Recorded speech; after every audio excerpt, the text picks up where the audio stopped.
pass. Koenigsegg, yep, he's got the advantage, but unironically the average ducks to the inside. What a move! But Koenigsegg accelerating back on the outside.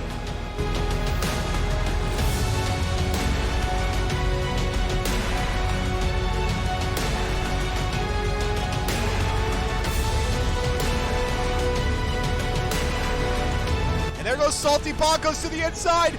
Bashing door panels, sparks flying, smoke spraying. The Butler is going to go wide. Salty Bonkos on the inside. They're a little bit off the pace, but now accelerating all 100 horsepower.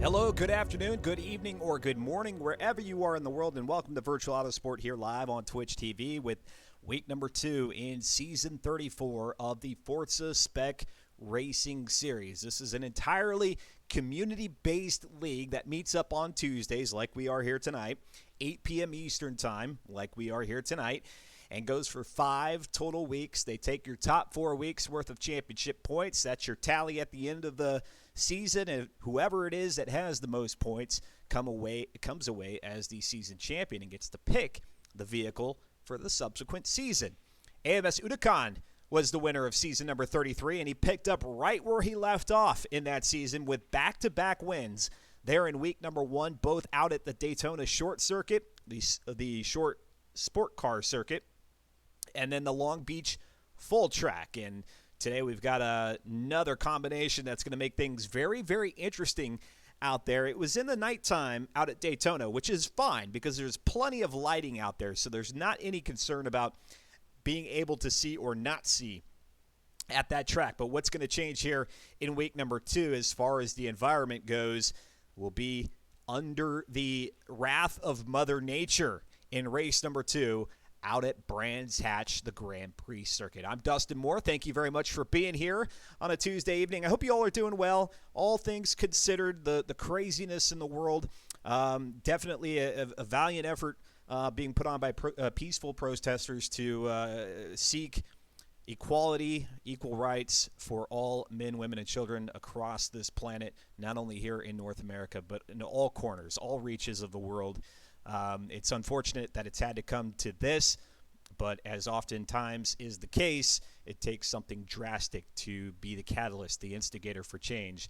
And so hopefully here pretty soon, maybe our leaders of not only our nation, but the world will be able to chat about how we can further better ourselves as a species to ensure, as a society, I should say, to ensure that folks are getting treated equally, regardless of their race, nationality, religious beliefs, sexual orientation, all of those.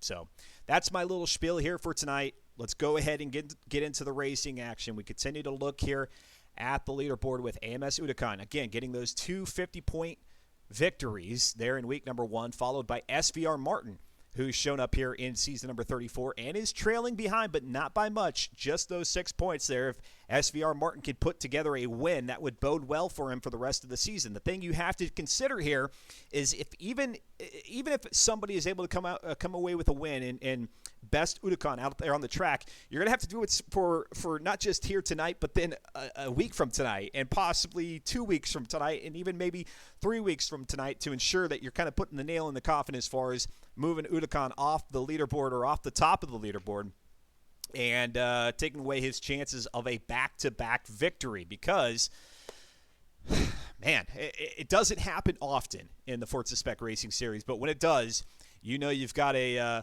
very difficult challenge ahead of you if you want to have a shot at becoming the champion here in this league, which comes with the bragging rights and the chance to pick the vehicle for the next season.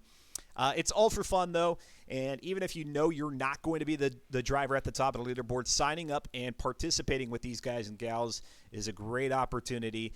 Reddit.com/r/FM4 is the place to go for information about how to participate, not only here in Season 34, but you can basically take that same formula, copy and paste it for Season 35, minus the schedule. That'll change, and the vehicle. That will change, but everything else is pretty predictable about what you can expect. Race clean, they'll welcome you back week after week. Don't race clean, they'll give you das Boot, send you on your way. Cratrium there in third, CMB Slipstream, then Odd Drex, Fear the Fun, IPR Wolf, LSEM Chaos Fox. A couple of names there that I'm watching. Cratrium, of course, always a stiff competitor. As a matter of fact, he's got the most championships in the Forza Spec Racing Series. So that makes him a force to be reckoned with no matter what season it is. CMD Slipstream is always up there in the left-hand column of our leaderboard. Fear the Fun. Fear the Fun is actually going to be sitting out here this evening, so 72 points will carry over for him, taking a goose egg here in week number 2. IPR Wolf there with 62, LSEM Chaos Fox at 56. One name that's not here on this left-hand column that you'll have to keep a lookout for is SGR Corvid. He was unable to complete both races there in week number 1, came away with a DNF, a disconnect, and so hopefully we'll be able to make week 1 the drop week and turn it around here for weeks 2, 3, 4, and 5. Then you see a couple of new names if you're familiar with the Forza Spec Racing Series. Enraged Barney there in 12th position, Muertismo in 14th, although some of these drivers, they may not be new to the series altogether, but are in fact returning to the series, and Muertismo is one of those. Tam Ocello there in 19th position, new participant here in the Forza Spec Racing Series, and Fox Jason D, who I think we talked to there at the conclusion of week number 1, also a new competitor here in FM4. Opposite Hail 314, thank you very much for the host. Opposite Hail was saying, I was hoping to enter into the raffle, but don't have a PC, unfortunately. Yeah, unfortunately, I don't know how to get around that if you don't have a PC. Perhaps maybe you can use your mobile device on a browser to get into the desktop version of Twitch, and then you might have to then obviously zoom in on the area where the pit points are just below the chat to click it and redeem it. Apart from that, I don't know what else there can be done to get around that. So best of luck to everybody in terms of the raffle and redeeming your entries. And then also I want to say thanks to SVR Solar, who gave us a host there during the countdown, and with a pretty sizable amount of viewers coming on over from SVR Solar's broadcast. So thank you very much for those bits of support. And then Thick BRZYT, or maybe it's Thick Britzy, I don't know. Thank you very much for that follow a day ago. Same goes for Platinum PCM. And Nimi says no. Thank you for those follows in between our broadcasts here from Sunday's 3050 event to today. SVR Nemesis says LSEM Chaos Fox is now SGR Chaos Fox. Yeah, didn't I change that? I thought I changed it on my end. I swear I changed it on my end, and I don't know why it is showing up as LSEM Chaos Fox. Actually, you know what it is? I changed it on 3050, but haven't changed it for FM4. So I got to get that fixed. LSEM Chaos Fox is indeed SGR Chaos Fox. So I'll get that fixed up. My apologies there. Again, I've done it on 3050 for the events that I host on Sundays. Forgot to do the same here for the Forza Spec Racing Series. All right, let's go ahead and take a look at the, not the standings any longer. You've had a good look at those, but the schedule, just in case you're wondering what's ahead, not only here for this week, but the weeks, a week out, 2 weeks out, 3 weeks out for the finale. Tonight, again, Maple Valley, the full track for 17 laps, and then an equal number of laps out at Brands Hatch, the Grand Prix circuit. And you see those raindrops there signifying that it will be a wet race. And it's not just a somewhat damp race or, a drizzly race. They're actually throwing down a pretty hefty rainstorm out there at Brands Hatch. That'll be followed by Francochamps, which will actually have the same kind of precipitation or the same amount of weather expected. A pretty heavy dousing of wetness there out in race number 5, followed by Sonoma Short finally getting out into the maybe not the sunshine, because Sonoma has a tendency to be kind of cloudy, but at least there won't be any rain out there for 21 laps. And then week 4 is Watkins Glen, the full track, with Homestead and oval race, the Homestead Speedway. So not the road course there through the infield, but the actual oval itself. And then race number 5 out there at the Hockenheim Ring short track for 60 laps. That's your finale here for season number 34, which, as is always the case in the Forza Spec Racing Series, it'll be a mini endurance event. So you can expect at least one pit stop required there all throughout the season. However, simulation damage is turned on. So if you get turned around, bump into a wall, make collisions, have a collision with another driver out on the track, it's very well possible that you might find yourself in a pit lane more than once. And actually making any pit stop here from race 1 to race 8 before you hit that finale is just not a good thing, because these races don't require a pit stop. You don't have to go in for a full tank of fuel and a fresh set of tires. You can make it around from start to finish without any stops. But if you have to, it's going to be damaging. Again, taking your top 4 weeks worth of points for your championship point total to dictate your standing after all 5 weeks have completed. So there is the 1 drop week in effect. We'll talk to some of our drivers here after the qualifying session has completed. You see the lobby is loaded up. It looks like we've got 20 drivers of the 23 grid spots that are available, so that's pretty good. 23 spots, I like that. We'll go ahead and get some audio going here so that you can hear these 6.2-liter V8 Ford F100 scoot around the track. You can tell there with the lobby, it's a D400 car, so still on the low end of the performance spectrum in Forza Motorsport 7, making just a little bit over 200 horsepower.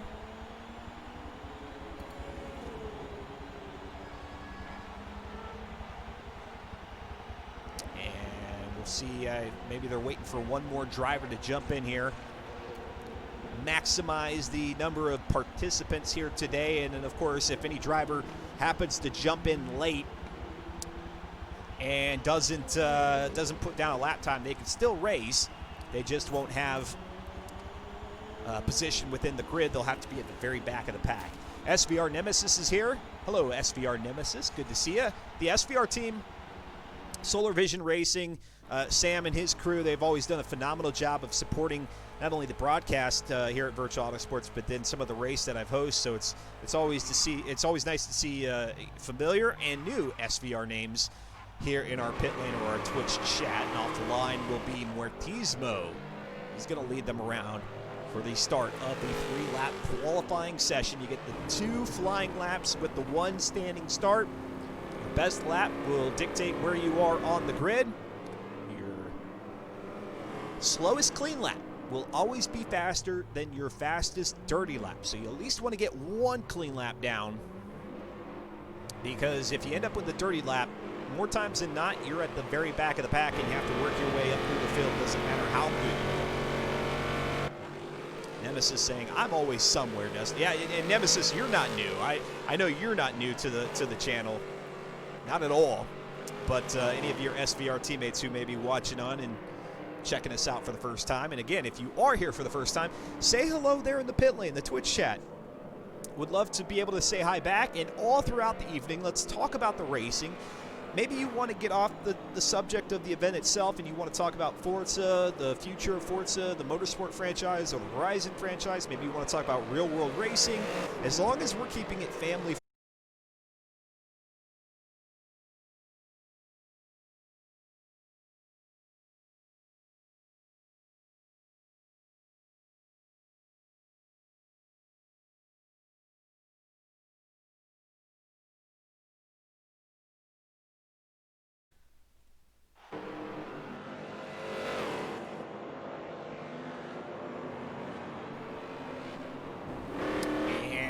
Civic Element was saying, we back, baby. Well, hopefully now the broadcast is back. It did disconnect there for a little bit.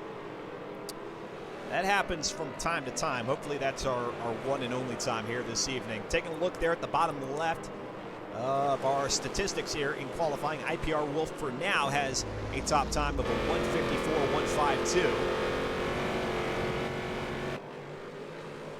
Opposite Hale saying, seeing these F100s wants me to drag my real one out of the garage. There you go. Get going with that project. I'm surprised here maybe during the pandemic that you haven't decided to do so. Not to suggest that all of us have so much time on our hands that we can just do whatever the heck we want, but you know, I've certainly seen on Twitter and such that it appears people are getting back to maybe some of those projects that they kind of set aside and haven't thought about working on for so long, and they're like, might as well. It's not a project, it already runs and drives. Well, there you go. So if it already runs, then all the more reason to pull it out of the garage, right? Get it running, make sure that it's okay. Keep that heart, that engine running from time to time. Not let it sit static for too long. Slipstream now across the line with a 152 here on this second lap of qualifying for race number 1 of week 2. It'll be race 3 of the season. 2 races per week here in the Forza Spec Racing Series. Chaos Fox now rolling down the hill, and because they are going the regular direction and not the reverse direction, you'll see Chaos Fox hang this right-hander, which has always been a very tricky yet gratifying corner to hit. If you hit it right, it feels good because you can carry a lot of grip, a lot of speed down that hill across the line heading into turn number 1. You miss it, and it'll punish you because, 1, you'll be past the pit lane entry, and 2, there's a tire wall there that doesn't usually catch you softly. It oftentimes wrecks your vehicle. And Slipstream now with a 151, 223. So Slipstream, our pace setter right now, SGR Corvid, looks to have the second quickest time as of right now. Then it would be IPR Wolf, Muertismo, Slow Motion Fire, Amos Udakan. Not showing up with anything higher than 6th position, although we'll wait to see what the final lap times are before we jump to a conclusion. Look at IPR Wolf's vehicle. That's nicely painted up. These drivers joining the Forza Spec Racing Series, they're challenged with getting used to the vehicle once they've been introduced and said, hey, this is the car that you're going to be running here in this season. They do some tuning, some testing to try to make the vehicle at its best. But then in addition to that, they take a little bit of time to dress them up, make them look good out here on the track. Sometimes they've got teammates who help them in the paint booth, which is always cool to hear. And still, as of right now, AMS Unicon showing as having the 7th, check that, the 6th quickest time. Unironically, it runs a Chevy V8, but not an LS motor, says Opposite Hale. The LS motor, all too popular. So I guess it's good to have something a little bit different, right?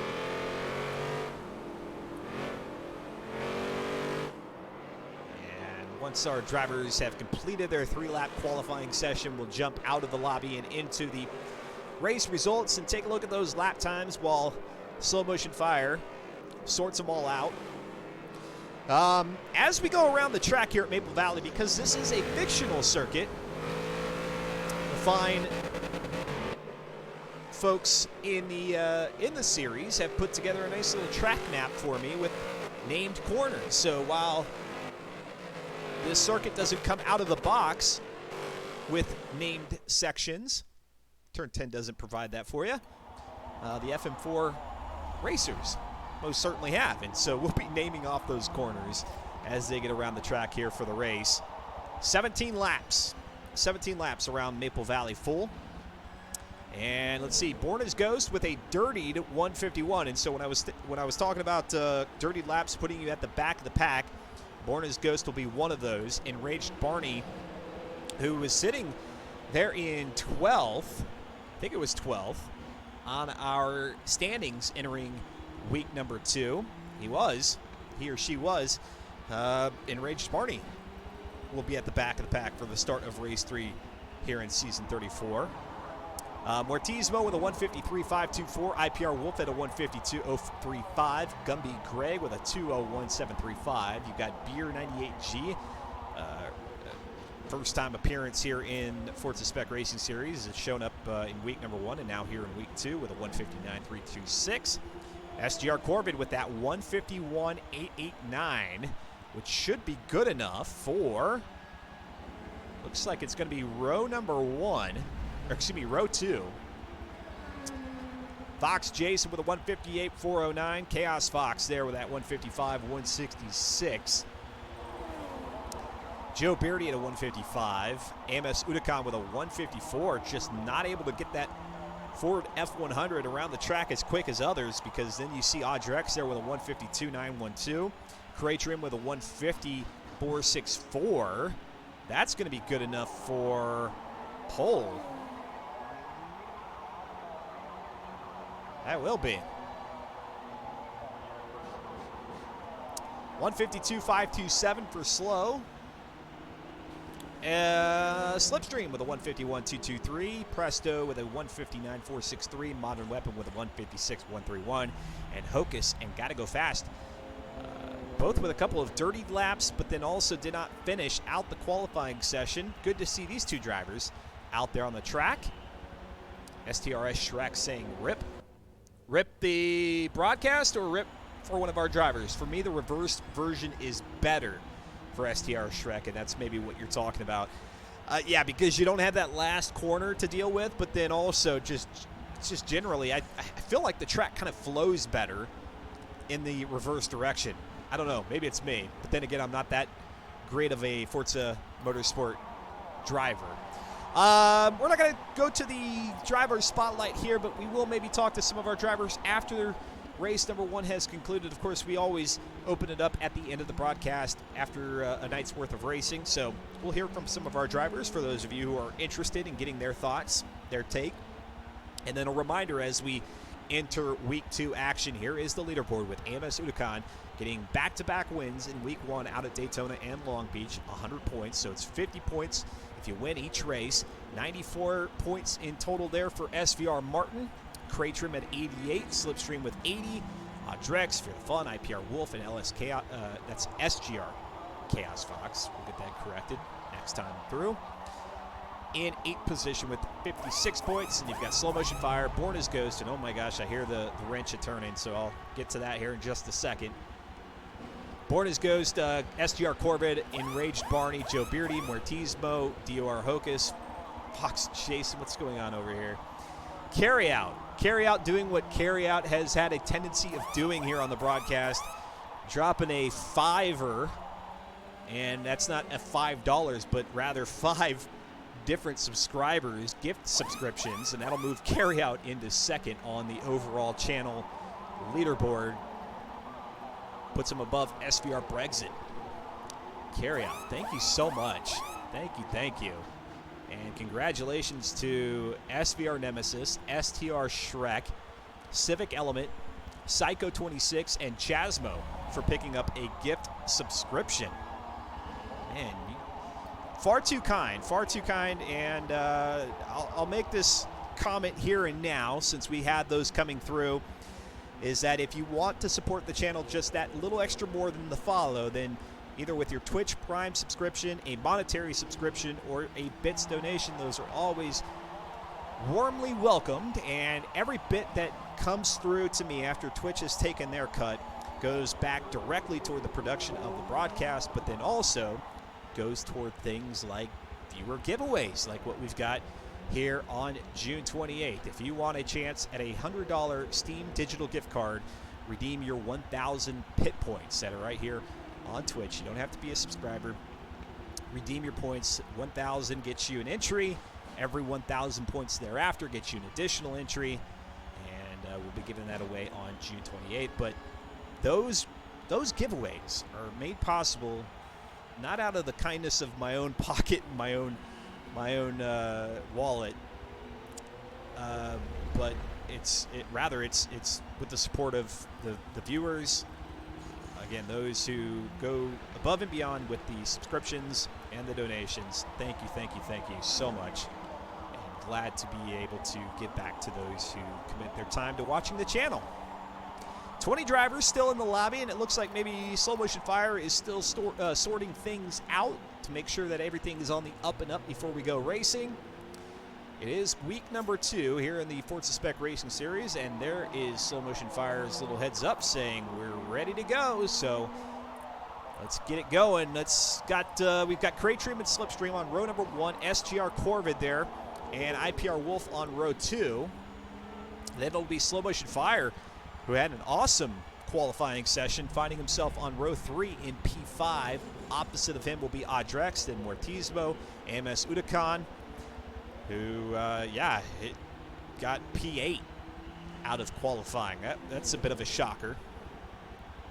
Opposite Hale saying, I can teach you a few things, but Russ, trust me, I love this track as much as you love Bathurst. Really, I despise Maple Valley. I really do. As long as it's been in the Forza franchise, I have never picked up an affinity for it.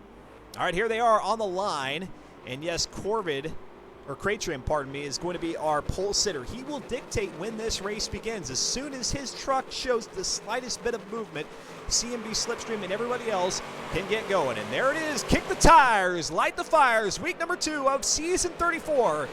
And the long-running Forza Spec Racing Series is underway here in the 1956 Ford F100s. It's going to be Crate Trim who's going to lead them through turn number 1. CMV Slipstream there in second, Corbin in third, IPR Wolf and Adrex fourth and fifth, respectively. AMS Udakan in sixth position. Joe Beardy, Mortismo, Chaos Fox, and Modern Weapon round out the top 10. Now coming through what is turn number 3, they call it head corner, and then up to 4. And then going to go through the covered bridge section here. And I'm looking for all the names. They have given me a nice little track map with all the names that this league has come up with. As they come out of turn number 5 now, which is going to be the Madison County. The bridges of Madison County. That's the tribute there, I'm guessing. I don't know. And now through this hairpin section, which is going to be T6, Maple Donut. Love that. Love that name. Let's go Slip, says Big J Bishop, Fear the Fun, who's gone ahead and bowed out of week number 2. Hope to see you back out on the track for week number 3. Slipstream now chasing Crate Trim up the hill, and this is quite possibly the most difficult corner, at least for me. It's even more difficult on the reverse going downhill, but it is still quite tricky on the way up as well. Now through the chicanes here, 9 and 10. This is going to be Grimace Gorge A and Grimace Gorge B. Then it's Canyonero down the hill toward turn 12. That right-hander, which is Kamikaze. And here comes Slipstream. He's got about a 4 or 5 car length deficit here on Crate Trim, who's going to cross the line in first position. Then in third, it's Corbin, IPR Wolf, and Udakan has moved now up to P5. Let's go to Udakan's car and let's it right on board with his F100. Into turn number 1, they name this one Swoopy Boy, or just Swoopy. No T in there, just Swoopy Boy.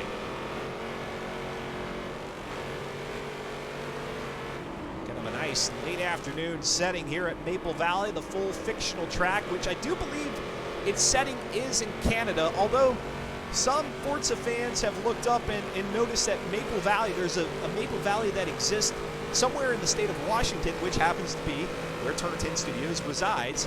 It is part of the Xbox Game Studios. Now, through the bridge and into that Madison County, turn number 5 there goes AMS Udakan up to 4th position, finding his way around IPR Wolf. Now back into the Maple Donut. AMS Udakan closing in on 3rd position, which is currently occupied by SGR Corvid. SGR Corvid doesn't want to get behind AMS Udakan.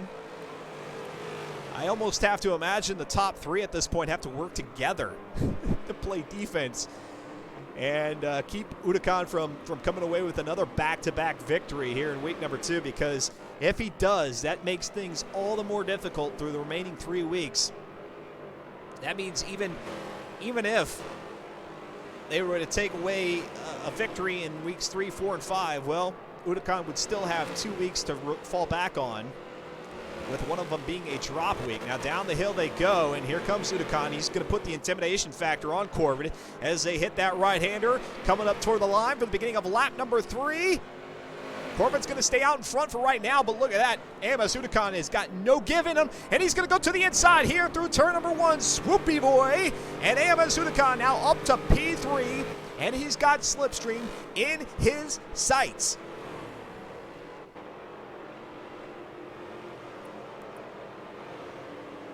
Corbin in 4th, IPR Wolf in 5th, Joe Beardy running nicely up there in 6th position with Audrex in 7th. Let's go back to Audrex, who's now looking to the outside.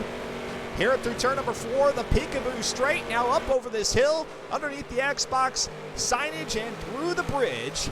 They'll go up to turn number 5.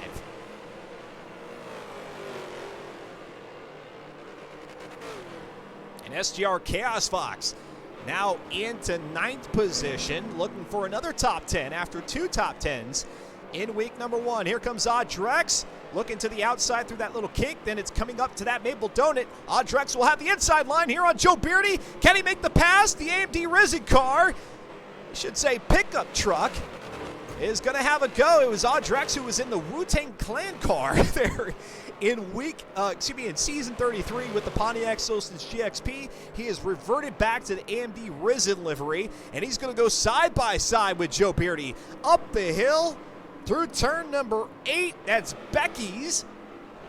And now into the Grimace Gorges. They'll go. Joe Beardy goes ahead and puts his F100 out in front of Audrex, which is probably pretty safe. That's a safe little maneuver there, because side by side through that area is not advised. They do have the Forza race regulations turned on so that they can take those tire walls out of the equation, but it doesn't make those chicanes any less difficult. And now across the line, beginning of lap number 4, they'll go. Here comes Audrex now, looking to the inside, now to the outside. IPR Wolf is off the track, and that's going to allow Joe Beardy and Audrex to make a move. They'll go up 1 spot each, and IPR Wolf now having to defend Muertismo, who's back there in 8th position. Audrex now through Peekaboo, right on the hill. There goes IPR Wolf once again off the track, coming up to T4. IPR Wolf just not able to keep that F100 on the track here at Maple Valley. Very reminiscent of my laps around the track. Let's go to the Virtual Autosport rewind as they came across the line entering turn number 1. And Audrex and Joe Beardy picking up a spot there at the demise of IPR Wolf. Now in 7th, that is Muertismo. SGR Chaos Fox up to 8th, Born as Ghost in 9th. IPR Wolf has dropped back to 10th position, so still in the top 10, and he's got his work cut out for him if he wants to grab some spots back. DOR Hocus in 11th position, got to go fast in his 12th.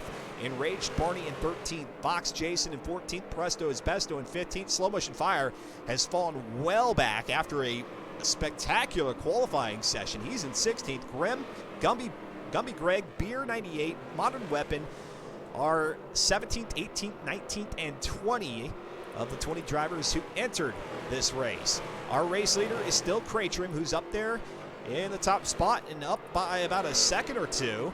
AMS Udakan still in 3rd. Let's go to his car as he's still trying to track down CMB Slipstream, who's running in 2nd. And pardon me as you are in this infinite rewind loop. We'll get you out of that. Sorry. It happens from time to time. I need like a little alert whenever that scene is running for too long. It's only a 30-second clip, and oftentimes I have you guys sit there for a minute. Here comes AMS Udakan now out of turn number 3. And again, the folks at the Forza Spec Racing Series have named these. That's Het Corner, now into the T3-4 straight, which was Peekaboo. Now toward the bridge here. And then it'll be Madison County for turn number 5. And That separation between first and second, and now second and third, continues to expand. Let's go to Audrex, who is in 6th position. And here comes Audrex, trying to make that move here on Joe Beardy. Joe Beardy has been quite a defender and still is not going to give it up as they come down the hill into the Maple Donut.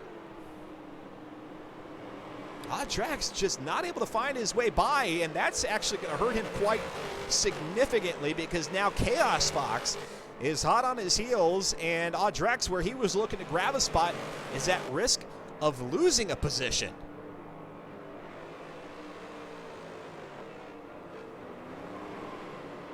Civic Element says, I thought the descriptions of the track and game always said Maple Valley was in Vermont, which is quite possible, considering the whole Maple piece of it.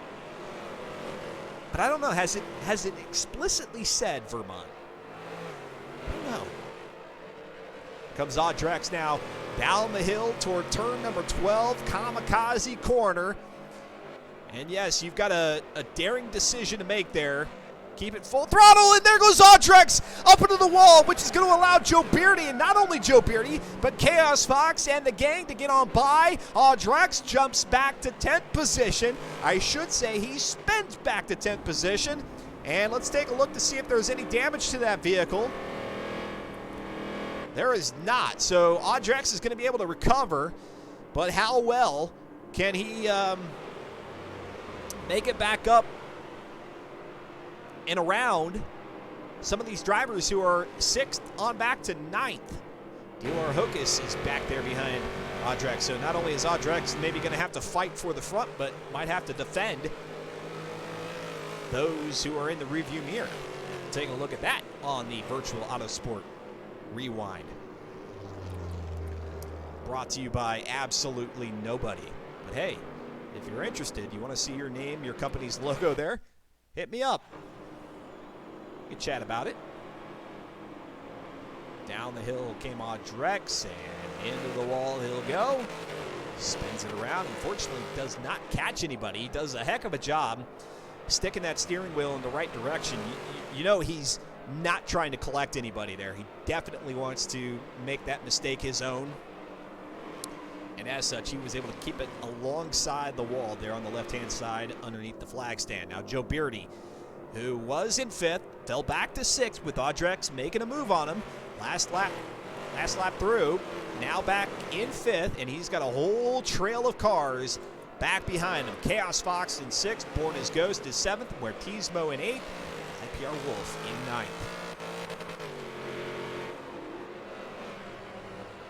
Civic Element says, make the pass, Born, make the pass. Lounge Toy is in the chat. Welcome, Mr. Chris Asaki.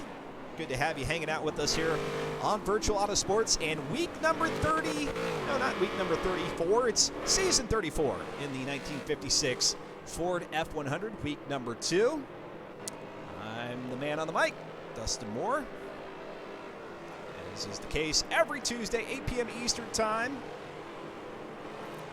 Bringing you the action since, I don't know, what, season number 26, I think, was when I joined these fun guys and gals. And Maple Valley, and of course, what a great time to have somebody, the source of the truth, come into the chat and say, yes, Maple Valley is in Vermont. But is it named after the Maple Valley that I understand exists in Washington? Apparently, like somebody said that there's a Maple Valley Park or something in Washington State, unless that person was just completely out of their mind. Cratrium is still our race leader. CMB Slipstream in 2nd position. AMS Unicon at risk of losing a 3rd straight win here in season number 34. If he can't get a win here tonight, that just means that week number 2 is quite possibly his drop week, depending on the performance of the remaining weeks here in the season. 5 weeks, they take your top 4 in terms of championship points. You win the season, you get the bragging rights, but then more than that, you get to pick the car for season number 35, which is always a hoot. AMS Unicon, who won season 33, picked this Ford F100. He told us, he hinted at it, that this was going to be a different vehicle, something new that maybe a lot of folks were not expecting, and sure enough, and he's got the clown gimmick avatar there to go along with it. It's like he was just trolling everybody with the selection, and it's the beautiful thing about Forza Motorsport is there's 700 plus vehicles in the inventory in the auto show, and you'll find leagues like this one here where they'll take a car that you might be thinking, well, I don't know if I'm gonna put that one to use very much. Well, you've got no choice here in the Spec Series, at least not here in Season 34.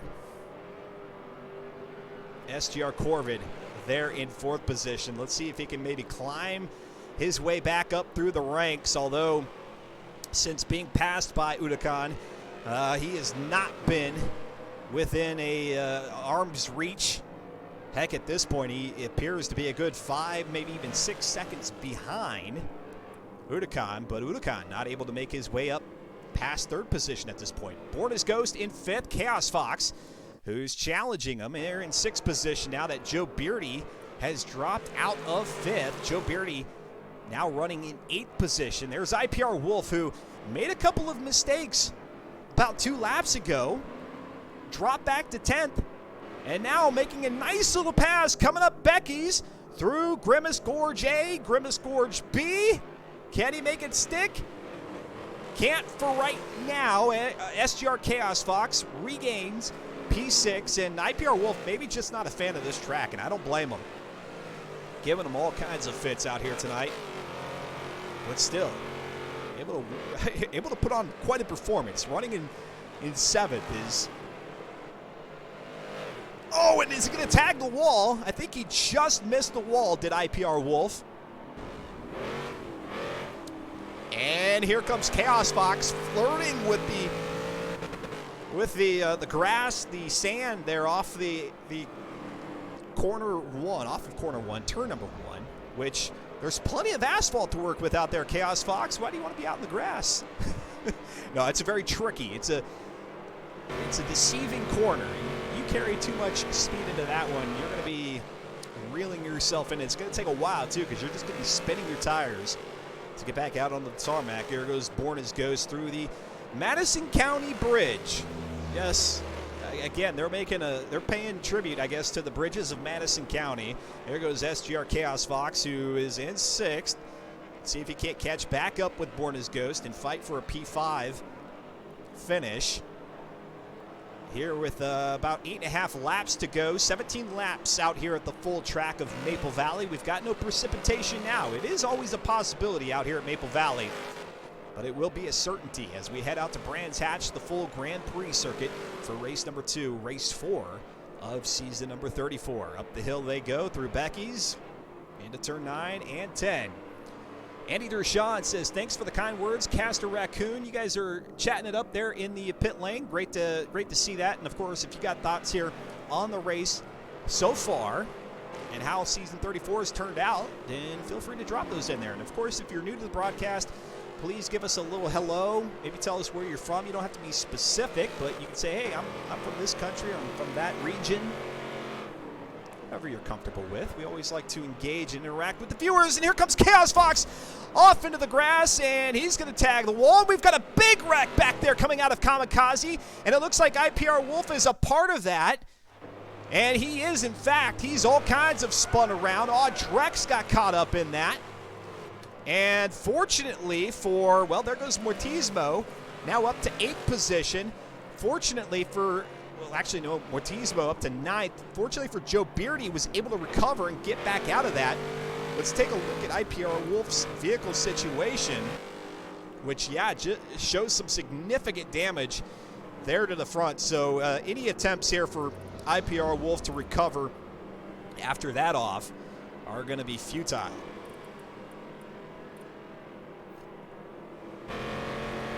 Back to the Virtual Autosport Rewind. Sponsored by yours truly. IPR Wolf now out of turn number 5, or actually turn number 4. Peekaboo. All right, let's get ourselves reoriented with our top three. It's going to be Kraytrim in first. Udakan has now moved up to second with SGR Corvid falling back to third position. Actually, take that back. That's Corvid who remains in third position. CMB Slipstream, who has fallen back to fourth, getting passed twice over, once by Udakan and once by Corvid. So now the question is going to be, can Kraytrim hold off AMS Udakan here for the remaining 7 laps?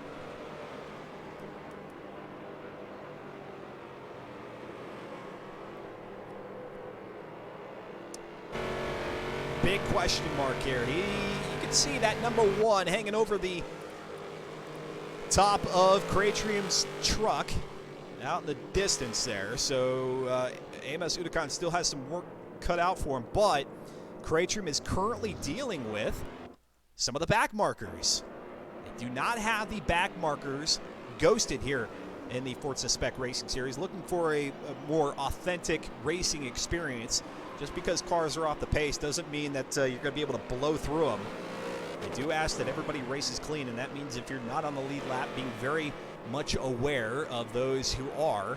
That might be in your rearview mirror and respectably getting out of the way, or respectfully getting out of the way, but not necessarily having to pull your car off the track and park. You just got to yield to the cars that are faster than you. And now here through Grimace Gorge, A and B is Kraytrim, and you can see there now Udakan dealing with the back markers. Down the hill they'll come. Turn number 11, Canyonero. That one's going to trip me up every time. Canyonero. And up to turn 12, Kamikaze. It's that No Coast Brewing livery there on Kraytrim's car. It's usually Slow Motion Fire, I think, who sports those designs. Perhaps Kraytrim borrowing the paint job from Slow. And car into pit lane there. That might be one of our either IPR Wolf or Odd Directs, getting things patched up and going to try to do the best they can in the remaining laps.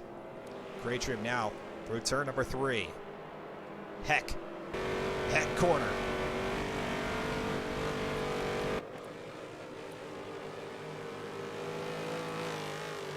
CMD Slipstream back in 4th position. He was running as far up as P2. And, well, we were looking at that mid-pack battle at some point. He subtracted 2 from his standings, and now through the bridge over the track he'll go on this bit of a figure 8 circuit that Maple Valley is. You definitely cross over at a point. No intersection, though. They reserve that for the Top Gear track, which no Forza Spec Racing Series is going to partake in those shenanigans. They do head out to Top Gear, but it's usually one of the outer loops. Here comes Slipstream now, back up the hill. He's going to have to cut through more of the lap traffic. Let's see, AMS Udakan no closer to Kraytrim here.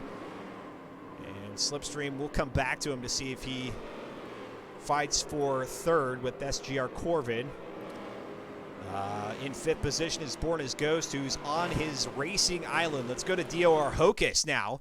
And because of all the chaos that has ensued here, from 6th on back to 10th, DOR Hocus has benefited there in the Coca-Cola truck. I love this vehicle. It takes me back to the holidays, which we're nowhere near here, almost midway through the year of 2020. And if we can't get through this year quick enough, I tell you. But very classic Coca-Cola paint job, and perhaps Chaos Fox taking a few liberties with his pass-through of Grimace Gorge B. And I don't think it actually gained him any time. He got his truck a little bit sideways as he was lining it up for turn number 11, Canyonero, which these drivers, again, they've named the different corners here at the track because this is a fictional circuit in the world of Forza Motorsport. Therefore, it has no real-world names attached to it. Now through turn number 1 goes Hocus on lap 13. Chaos Fox falling a little bit further back. Joe Beardy is in 8th. Mortismo in 9th position. Got to go fast is 10th. 11th is Presto is Besto. And IPR Wolf, he's fortunate that the furthest he's fallen is 12th. That's where he currently sits, with Slow Motion Fire battling him for that position. Slow in 13th, who also is sporting a No Coast Brewing car. Unfortunately, they're a little bit of a black screen and a flying No Coast Brewing car, so this is on my end. We get a little bit of a disconnect with the servers. Standby.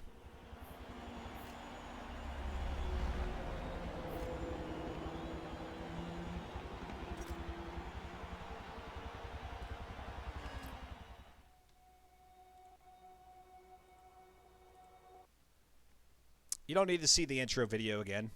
No need for that. The connection to the Twitch server has been heck for us tonight.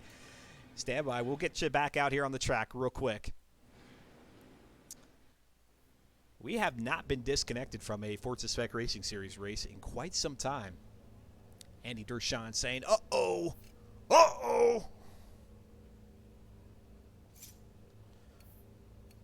And give me another 15, 20 seconds or so, and we should return to the action with about 4 or 5 laps remaining in this 17-lap race out at Maple Valley Full. And unfortunately, as is often the case here, whenever we fall out of these lobbies, we might get back out there, but we might be minus a few liveries on the cars, so they might look a little bit different out there. But we'll catch the action. There comes, and wait for the timing too, which is going to be off here for a bit. Timing will be off.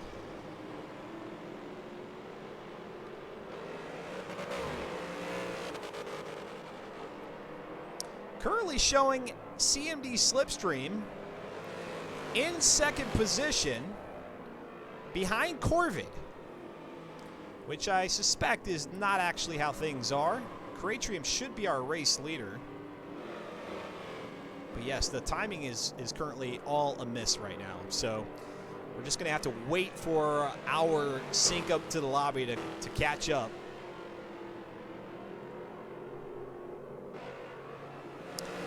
Corvid and Slipstream may very well, yes, they are battling it out for 3rd, as now everything has been resolved. There goes Corbett off the track, getting the back tires. That's always a tricky proposition here in a rear-wheel drive pickup truck. And Slipstream about a car length back here into turn number 1, beginning of lap 15 for these two. In first, it is still Cratrium, with AMS Unicon closing in. We're going to continue to watch this battle for 3rd.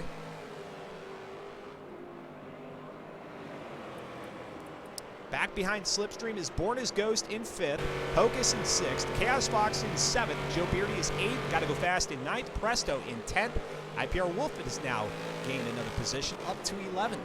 Soul Motion Fire in 12th, Modern Weapon is 13th, Gumby Greg in 14th, Grim, Beer, Mortismo, Audrex, Enraged Barney are 15th through 19th, and yes, Jason or Fox Jason D earlier disconnecting from this race. Here comes Corvid now, who has fallen back to 4th, with Slipstream getting back to 3rd. And again, we saw Slipstream pretty much for the entire first half of the race in 2nd before something went wrong while we had our camera turned to mid-pack. Let's go back up to 2nd here with AMS Unicon, who is reeling in. Cratrium touches the grass there, kicks up the dirt, and definitely going to take some liberties there through the chicanes. If those tire walls were there, they'd have another thing to say about that. Now 2 wheels off the dirt, coming down out of Canyonero to Kamikaze toward the start-finish line, beginning of lap 16 of 17. That 18th lap there in the upper left-hand corner, that'll be a cool-down lap, so don't pay any mind to that. Into turn number 1 goes Unicon. Into the grass there on the right 2 tires. That's still within track limits. As long as you're keeping 2 within that white painted line, you're going to be good.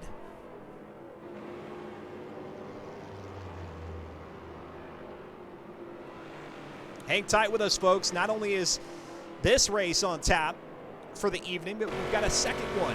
Qualifying coming up next, 3 laps out at Brands Hatch, the Grand Prix circuit, followed by 17 laps out there in the rain. In the rain. It's going to be interesting. Back out of turn number 5. They call it Madison County. Into the Maple Donut. Makes me hungry every time I say it. Pumped for a rain race, says Civic Element. You and me both. I know the drivers may not be too excited about it. Maybe we'll get a chance to talk to 1 or 2 of them here in between race 1 and 2 of the evening. Underneath the bridge they'll go now. Crate trim. Up out of turn, well, they'll call it turn 7 there. Maggie's into Becky's. And then it's the Grimace Gorges, A and B, right here. Chicanes. And you go downhill. Quite a bit of undulation out here at the Maple Valley Circuit, as you can see the setting here in the hills, the rolling hills of Vermont.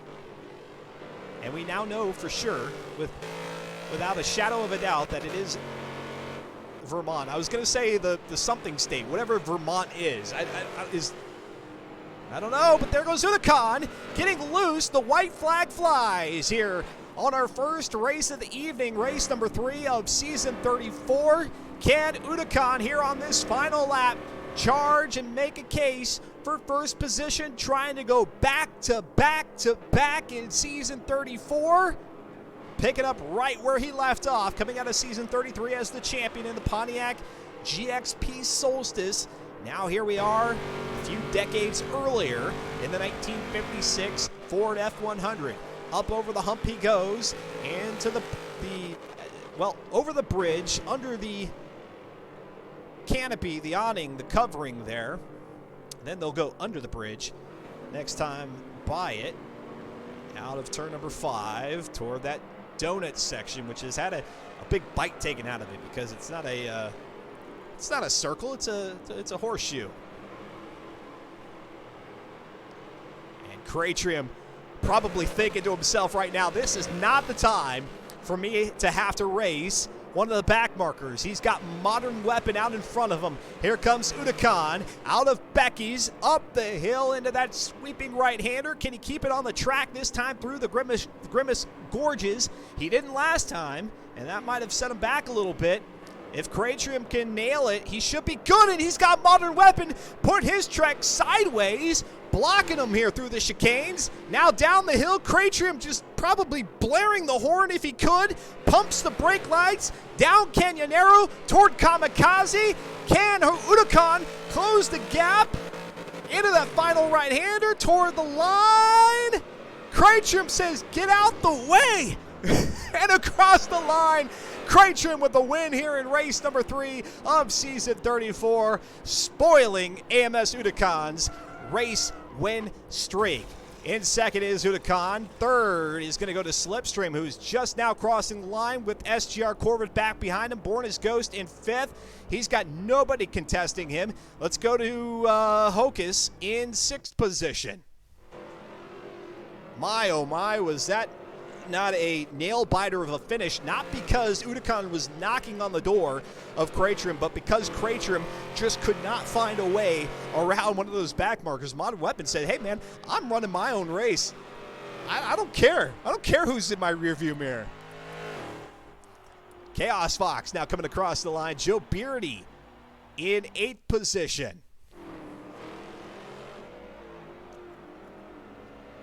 And he's going to play pinball. Mortismo. Nobody challenging him for 9th. Got to go fast.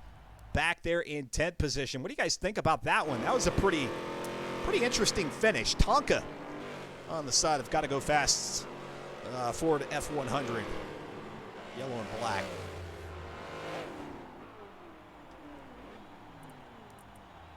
Following him is IPR Wolf in 11th. Presto is Besto in 12th. Slow Motion Fire back there in 13th. Born as Ghost saying 17th to 5th might as well be your best race ever. I would agree. You did a heck of a job.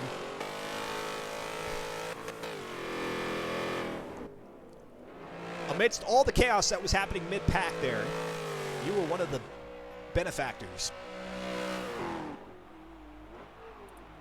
And there goes slow motion fire, and slow motion fire, quite the opposite for him. After qualifying in row 3, finishing 13th.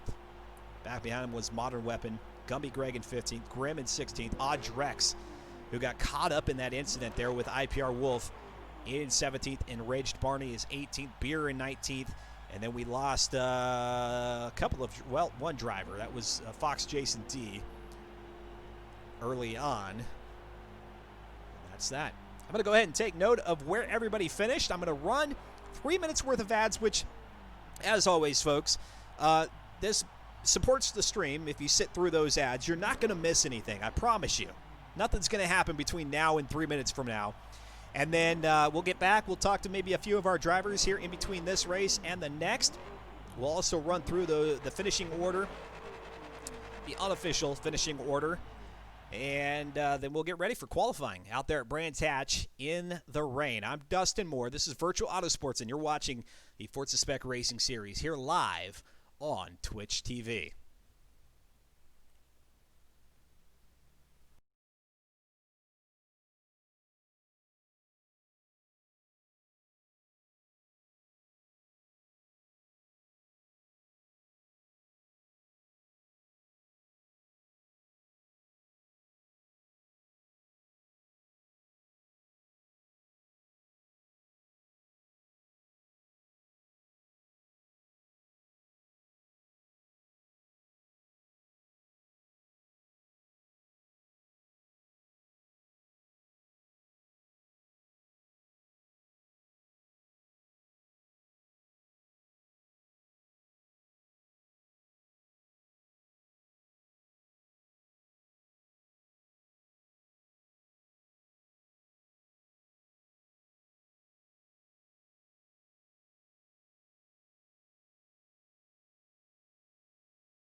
For those of you not getting any ads right now, either because you're a subscriber or perchance there's no ads to be run in your region, oh, how sad that is.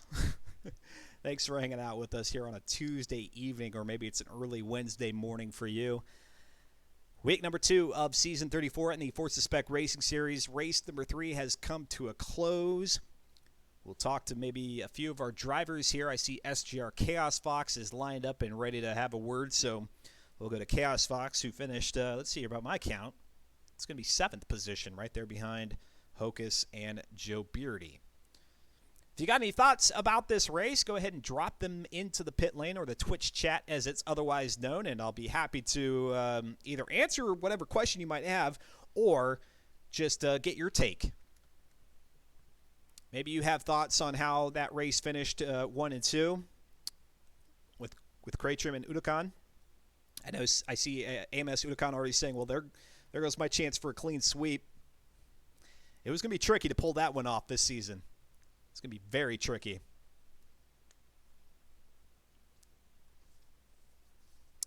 Ten seconds, and we'll be back.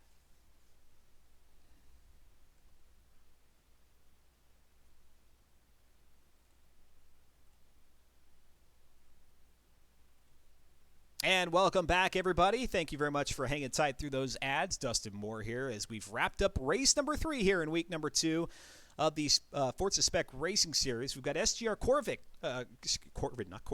SGR Chaos Fox. I saw the C there real quick, and immediately I'm like, yeah, Corvette. And I'm like, no, that's not Corvette. That's Chaos Fox, who's joined us here in the driver's spotlight, finishing 7th by my count. And things from about 5th on back to 10th were pretty crazy, but you fared pretty well. Yes, I'm extremely happy with how this race turned out. I was in sixth for a while, just a little bit of the technical bits. Further, right before the downhill section of Kamikaze, those little S turns, Mm-hmm. Hocus had his truck set up a lot better than mine because I could not carry speed like he did. So he was able to really pull away from me there. But other than that, I am very happy with this race. I wasn't too thrilled with my truck, but I think that's just the nature of the beast with this thing. It's very slippery, but I was able to hang on to seventh place because when Hoka started pulling away, I just decided to kind of hold back a little bit. I raced a bit more conservatively rather than trying to chase him down. I just decided, hey, let's hang on to seventh and take what I can get. You talk about your setup and that of Hocus, who you believe had a better setup maybe out here at Maple Valley. Our first two races were at Daytona, the road course, the short version of that, then Long Beach, the full track. Maple Valley, a fictional track, the only one on the schedule. Did you have to do anything different to your truck coming out of that week one setup to where we were now at Maple Valley? And then do you carry that same setup into Brands Hatch? They're kind of similar in the way they're configured. I think. I don't know. Maybe I'm wrong. I'm using similar setups. Yeah. My problem at first is the truck was just sitting too low, so I noticed messing with the ride height seems to make a lot of difference. But there's some other things I'm going to tweak before Brands Hatch starts. But I'm Brands Hatch I like, just not in the rain. So I really don't know how this is going to go because these trucks are a massive handful in the rain. These tires do not like to bite in the rain at all. Yeah, not only do you have to tune for the track, but then you've got to tune for the weather conditions themselves. And like I mentioned at the beginning of the broadcast, it's not going to be just a light rain. It's supposed to be a pretty big soaker. Talking with SGR Chaos Fox here at the conclusion of race number 3 in season 34 of the Forza Spec Racing Series. Be honest with me. AMS Udakan gets defeated there. If you count it as a defeat, he finishes in second. But is there a collective like woohoo with everybody knowing that it's not going to be a clean sweep through the season? uh, maybe, but I don't know. Possibly, possibly. It's like a no kiss and tell kind of situation here. There might have been like an internal celebration, but you're not willing to share that. I got it. No worries. 3 races in on a 9-race season schedule. Are you feeling comfortable with the truck now at this point, or is it going to take a few more races to get into that comfort zone and then really have to try to pour it on? Although, I mean, 3 top 10 finishes here in season 34, off to a good start as it is. Yeah, I've actually had a lot of luck with this truck, despite the fact that I'm still not quite used to it. But these lower class cars like D, C, B, I like these kind of things, which is why I'm probably able to find my pace with this truck and everything. But as the season goes on, I think, me creeping into like, fifth, sixth, seventh position, I think this might be more common with how my pace is going right now. Taking a look there at the leaderboard, and that's SGR Chaos Fox. We'll get that fixed here for week number 3 on the leaderboard. But yes, entering week 2 in 8th position. Granted, here in week 2, it really is kind of a toss-up because one of the 2 weeks will be dropped. So there's not usually a lot of movement here between week 1 and 2. But Chaos Fox, great work out there at Maple Valley. We'll see how you fare here at Brands Hatch in the rain. All right, thank you. All right, we've got another driver here in our driver spotlight before they get loaded up and ready for qualifying out at Brands Hatch. And yes, I see it on my lobby screen here. The ominous dark clouds looming over the track and all the drivers reluctantly getting ready. We've got Dior Hocus now who's joined us. And Dior Hocus, Chaos Fox giving you quite a bit of kudos there, saying you had a nice little setup for Maple Valley in the F100. Well, thank you. I thought it did pretty good. I think I started third from last and finished sixth, so I think it was good. Yeah, there was all kinds of chaos there. IPR Wolf, Drex. I think Joe Beardy was able to scoot on past it, but I'm trying to recall if you were caught up in any of that, or if you actually benefited from maybe some of those incidents. Aldrex happened. That one with Aldrex on the front stretch happened right in front of me. I was right behind Aldrex, and I barely got through that. Barely got through it. He did a great job Yep. handling the truck and keeping it off to the left-hand side of the track. What was your approach there to what you guys, the league, are calling kamikaze? Turn 12, heading down toward the start-finish line. Were you full throttle through there, or do you have to kind of let up on the truck a little bit? I was a slight lift, but mostly I never let completely off the gas. So, yeah, but had a slight lift, and then I was just through there. And I said all of our drivers are reluctantly getting ready here for qualifying out at Brands Hatch in the rain. And I'm not sure if Slow Motion Fire is actually going to trigger the rain during qualifying, but are you as, I don't want to say nervous, but are you fearful of this race, or are you looking forward to it? Looking forward to it. I did a lot of practice for this rain. Any changes that you're going to make from the dry races here through race 1, 2, and 3 now in the wet, or do you kind of go with the same setup and maybe just drive it differently? It's a little bit different setup, a little bit higher in the spring rate, a little bit taller, a little bit less camber in the rear, try to get a little bit more traction. So, yeah.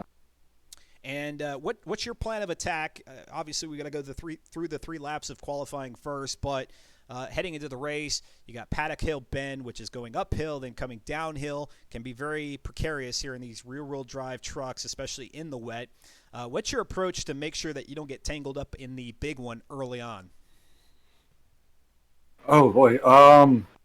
Just try to avoid it as much as possible. I mean, kind of try to keep it cool for the first couple of laps, figure out where everybody's going to be at, and then start going from there. And I guess more specifically, are you looking for maybe a specific position in terms of your grid ordering coming out of qualifying? Are you maybe looking to put yourself a little bit further back, or are you going to lay down your quickest time and no matter where it puts you on the grid, you're going for it? Oh, I'm full send. Full send. Full send. You're braver than I am. I would definitely be one of those that's like, yeah, I could probably do a quick time here, but let me start at the back of the pack, so I'm going to purposefully handicap myself. I'll take it easy on the first lap, and then full send the last 2 just to make sure I do get a clean lap, but I'll full send on the second 2. Gotcha. Talking with Dior Hocus here as they get ready for qualifying for race number 4 here in season 34. You're looking forward to this race, even if it is in the rain, but what's the one corner out here at Brands Hatch that's going to give you problems here tonight? If there is probably the second to last corner. There's a standing puddle on the inside next to the painted part, and it gets really slippery, so you kind of have to take a wet line around that part of the track at least, and around the hairpin at the top of there. The top of the hill. Yeah, I know exactly what you're talking about there. Coming through Sterling's, that left-hander before you get up to Clearways and Clark Curve. Turn 10 has put a nice little puddle down there thanks to the geography. Dior Hocus, great chatting with you. Best of luck here during qualifying out at Brands Hatch. Thank you. All right, so there we go. 3 laps of qualifying about to get underway. They're just waiting for Mortismo to get readied up. Fox, Jason D. So the 19 drivers. We have lost somebody coming out of the first race of the evening. We lost, I don't know, I'm trying to put a finger on which name is not on the grid right now. That's always a bummer. We'd like to see all the drivers be able to make it from one race to the next. Where did Slip finish? Asked Big J Bishop. Fear the fun. Slipstream, after all said and done, was able to grab himself P3. So podium spot. He was as high up as second place, fell back to 4th, but then managed to get around Corvid for 3rd. And Corvid, who was looking for a great finish here in race number 3 of the evening race number 3 of the season, because week 1 it went downhill quick after he got a disconnect from, I think it was the Long Beach race. All right, here we go. We're getting the signal from Slow Motion Fire that we're ready to rock and roll. 3 laps of qualifying and get the standing start lap, which we'll see here, followed by the 2 flying laps. And yes, as Dior Hocus had alluded to, there with the rain that we're going to see here, and it looks like Slow Motion Fire does have it turned off for qualifying, there's going to be the ponding of water. You're going to have some puddles that you're going to have to work around. Notably, Hocus was saying at the hairpin here, turn turn 2 and 3 Druids, but I think more so out at Sterling's, as he did mention, that penultimate turn toward the start-finish line. There is a pond of water that typically sits on the curbing right there on the inside of that left-hander. Trying to think of a few others. I believe there's one coming out of Derek Minner Straight. That's that back straightaway after you've come out of Pilgrim's Drop, that long run out of Surtees. There's usually a puddle there heading into Westfield. And so challenging for position is not only going to be a matter of where you put your car in relation to the opponents, but then also where you're going to come across the lovely deposits of Mother Nature.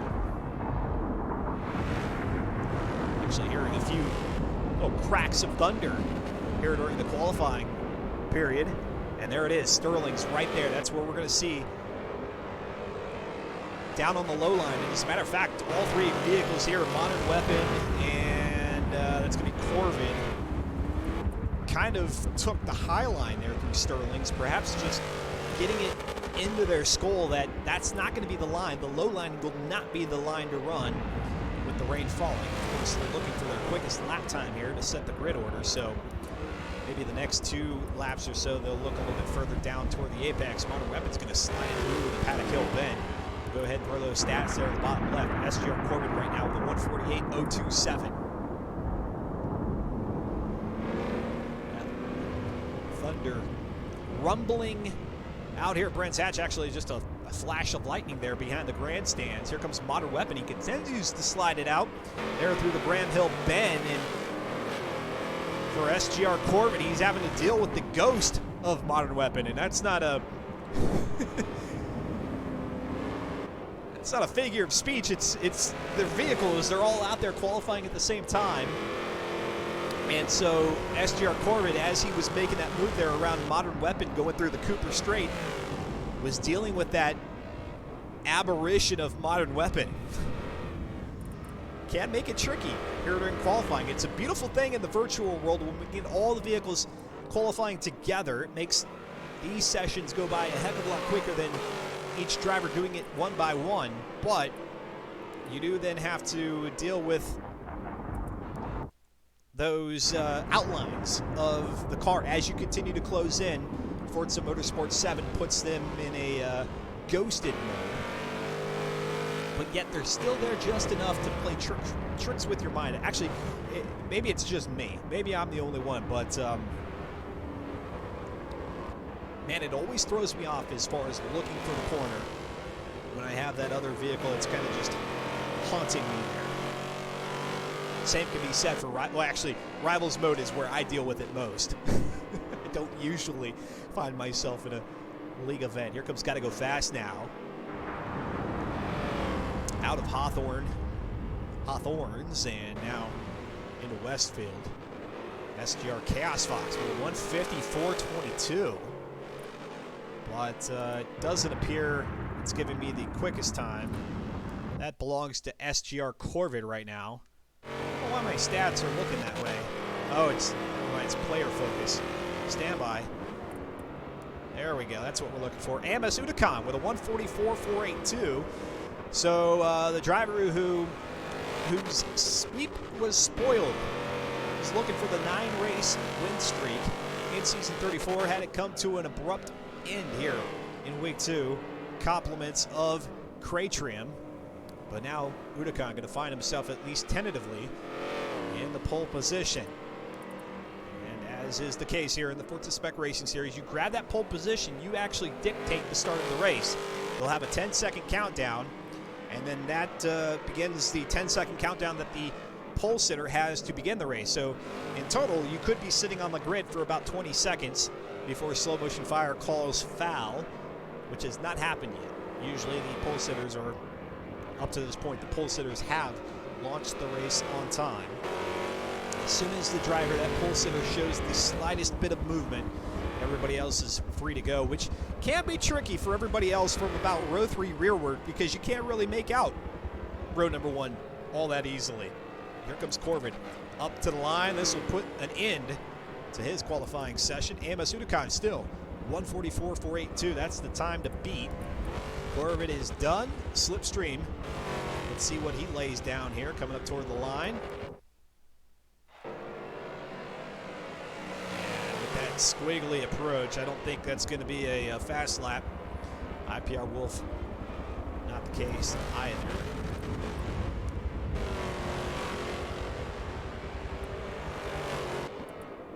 And so tentatively, it is Amos Udakan on pole, Cratrim being second, Corbin third, Slip in fourth, Hocus in fifth, Wolf in sixth, then Audrex and Borna's Ghost on row number 4, row 5. Right now goes to Modern Weapon and Chaos Fox. Got to go fast in 11th and slow in 12th. Rage Barney, Fox Jason, row 7. Row 8 for Beer and Joe Beardy. Mortismo and Presto, 17th and 18th. Gumby Greg in 19th. And unfortunately, whoever that 20th driver was that we had in race number 1, not out on the track here. Race 2, at least not yet.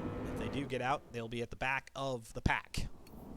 Take a look at the previous race or those qualifying results. SGR Corbin with a 145.497 to Modern Weapons 148.300. Then Slipstream at a 146.021. IPR Wolf with a 146.739. Couple of dirty laps there by Joe Beardy and Presto. That'll put them toward the back of the pack. Same goes for Gumby Greg. AMS Udakan with that 144.102 cannot be bested. He'll find himself on the pole spot and a good second ahead of his closest competitor there, SGR Corvid, with that 145 to Udakan's 144. 1 second and about 3/10 and change. SGR Chaos Fox with a 147.389. Hocus with a 146.621. Beer with a 152.01. Borna's Ghost with a 147. Audrex 146. Cratrim with a 144. That's good for third. P3, I believe. 149 there for Mortismo. Enraged Barney at a 148.692. If only we could sort these times in order of their best lap. Solo Shafire with a 148.137. Got to go fast with a 148.198. 148.198. And Fox Jason, who disconnected or DNF from that first race, back out on the track here at Brands Hatch with a 152.693. Let's see if we've got anybody there in the driver's spotlight in between the qualifying and the race itself. As drivers are readying up, if there is anybody who wants to have a quick chat, jump into that interview queue. Otherwise, I think we're going to get going here with the race pretty quickly. 17 laps around the Brands Hatch Grand Prix circuit.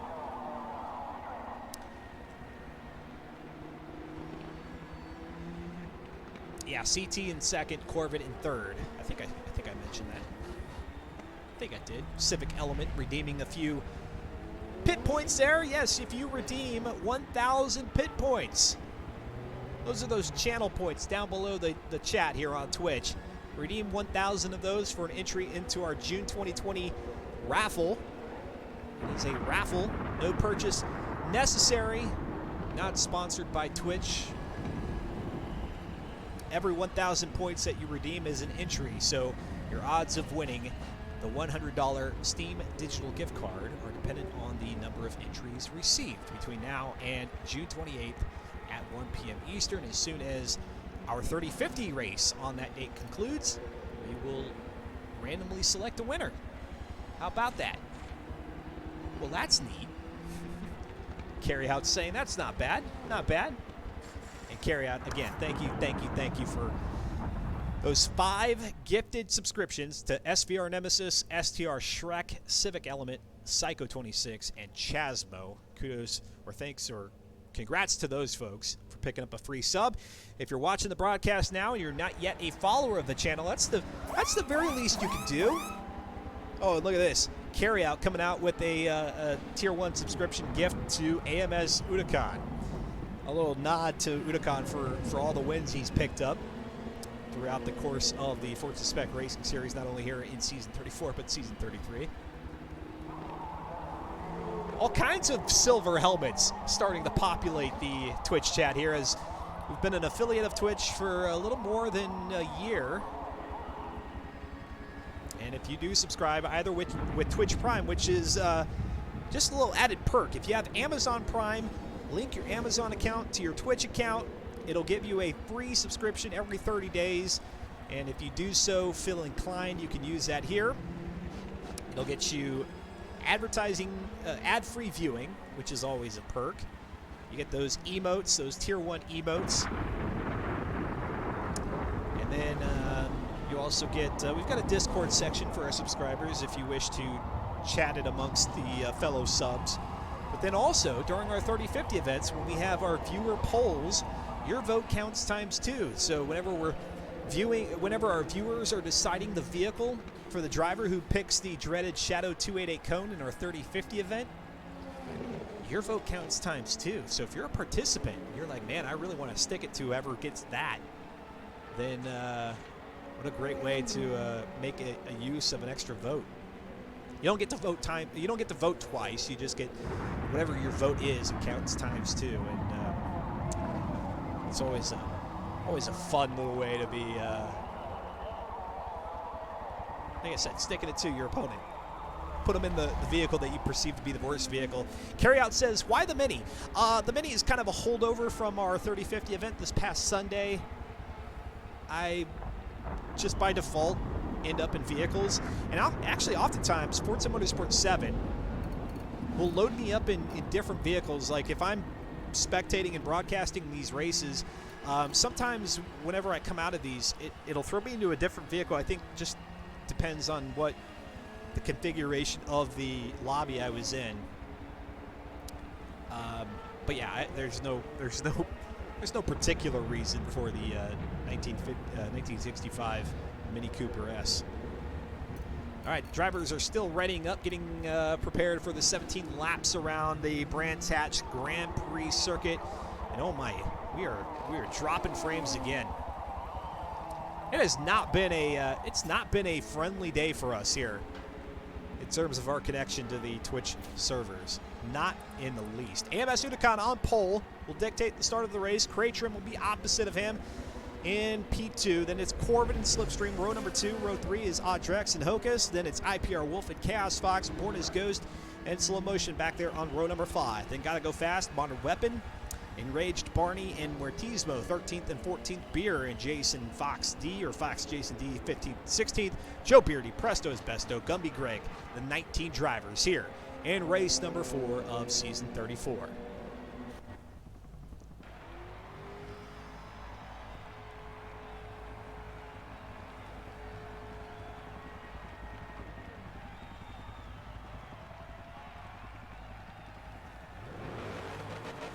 Oh, and we've got Audrex in the AMD. Yeah, he's going to go ahead and back it up. All is forgiven if you can get it back into your grid square. And here we go, waiting for Uticon to signal the start. Craytrim will probably be the first to know. And here we go, kick the tires, light the fires. And hold on to your butts, folks, because once the rain falls, it's going to get messy out here. Brands Hatch for race number 4 in Season 34. The Forza Spec Racing Series is underway. Here comes Corbin to the inside through Paddock Hill Bend. And just like that, makes a move early on in this race. Now up to Druids. AMS Unicon already establishing a pretty commanding lead. He's going to get sideways, though. A little tank slapper there coming out of the hairpin, and doesn't lose too much there, but certainly doesn't gain any. Takes him into Surtees. With SGR Corbin in second, Craytrim is third, Slipstream in fourth, Audrex in fifth, Chaos Fox up to sixth, IPR Wolf in seventh, Born as Ghost, Hocus, and Modern Weapon are 8, 9, and 10. Now down the Pilgrims drop up to Hawthorne's Hill and Hawthorne's, that right-hander will take you out onto the Derek Minter straight. And once that rain falls, look to this area for some of that ponding of water. Slipstream off into the grass here on the Derek Minter straight, able to bring it back on before that right-hander into Westfield.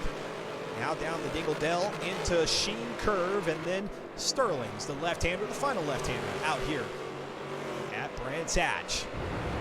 Let's go ahead and look back to the start of this race. Coming down that Paddock Hill bend with Corbin making that move up to second very early on, trying to make those passes quick so as to grab position before that rain falls. And we'll see if Corbin's going to be able to challenge Udakan here and make Udakan go back-to-back non-P1 finishes. Up to the line for the beginning of lap 2. Another 17-lapper. Here comes Craytrim looking to redeem a spot. Can he do it there in the No Coast Brewing truck? Down the hill. Slipstream back there as well. In fourth. Audrex is fifth. Chaos Fox still there in sixth position.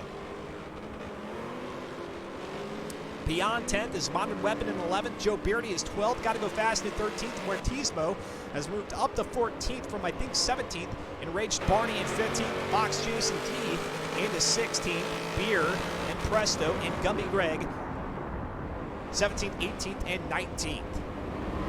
Now out of Surtees. Here comes Craytrim, still hanging on to the back end there.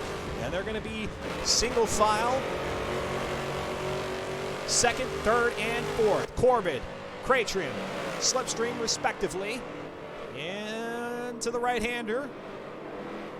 Hawthorns once again.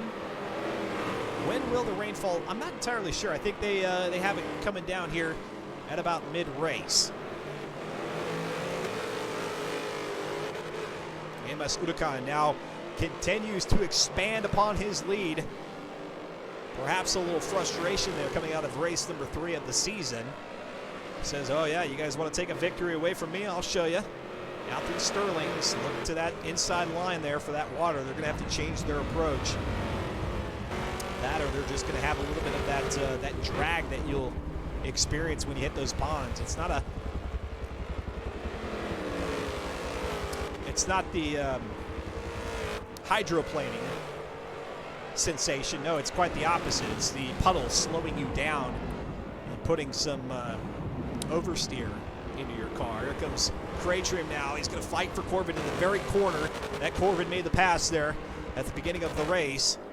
Not going to have it here. They're going to go too wide into Druids. It's going to be on the inside. Corbin, Craytrim on the outside. Craytrim looking to make his move there. He's not going to be able to do it through that outside line. Let's see if he takes a look on the inside here through the Graham Hill bend. And Corbin has him nice and blocked. No such luck. Through the Cooper Straight.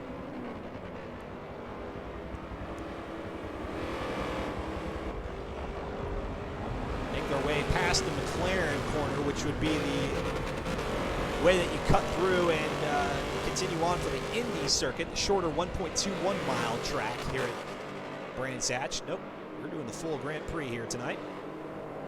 Slipstream now back about a car and a half, 2 car lengths. Fifth is Audrex. He's running all on his lonesome. Clean air all around. IPR Wolf in 6th. Chaos Fox falling back 1 spot to 7th. DOR Hocus in 8th. Born as Ghost in 9th. And then Slow Motion Fire in 10th. Continue to hang out here with Craytrim in this battle for second.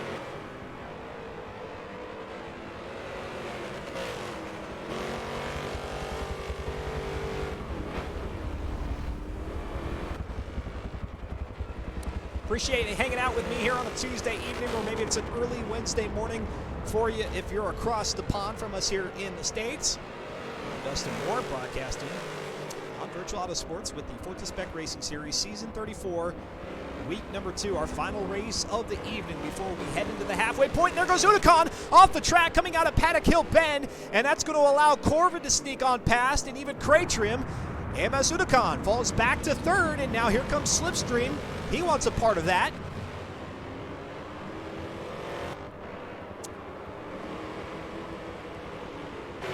And I didn't catch it. We'll see if our Virtual Auto Sport Rewind did. Maybe Udakan getting a little bit wide there in turn number 1. So now Corbin, our race leader here, very early on, lap number 4 of 17.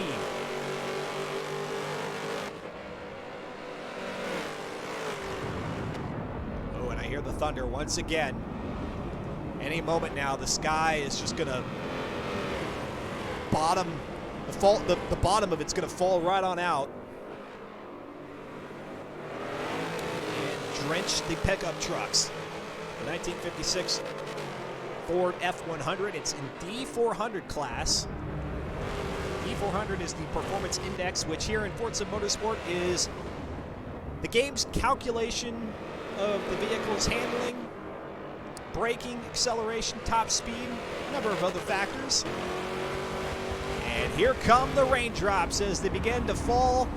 The sky has indeed opened up, and now Udacon's going to be looking to the outside. He's going to want to make this pass quick because before you know it, the track is going to get saturated here, and it's going to make that much more difficult. AMS Udacon now to the inside, coming up to Paddock Hill Bend. They're side by side, tire to tire, and Craytrim just cannot put up a fight. And let's see here, he's actually going to do a little bit of a switchback to the inside, coming up to Sterling's, Druids. The right-hander, the hairpin here, and Craytrim's got him on the outside line. Will he push Udacon up onto the curbing? He does not. That's going to set Udacon up here for Graham Hill Bend. Back to second goes Udacon. Now Craytrim looking to do another switchback here on Cooper Straight. And now the track very wet, and it's not going to get any drier from here. In fact, it might just get wetter as they hit the back straightaway. Not the back straightaway, about to hit the midway point here on the Grand Prix circuit. Wetter. 3 wide coming through Hawthorns, and with that, Corvin falls back. AMS Udacon now back up to the top spot. Craytrim is going to battle him for it. You got to look out for that puddle down on the bottom half of Dingle Dell. Then it's back into Sheen Curve.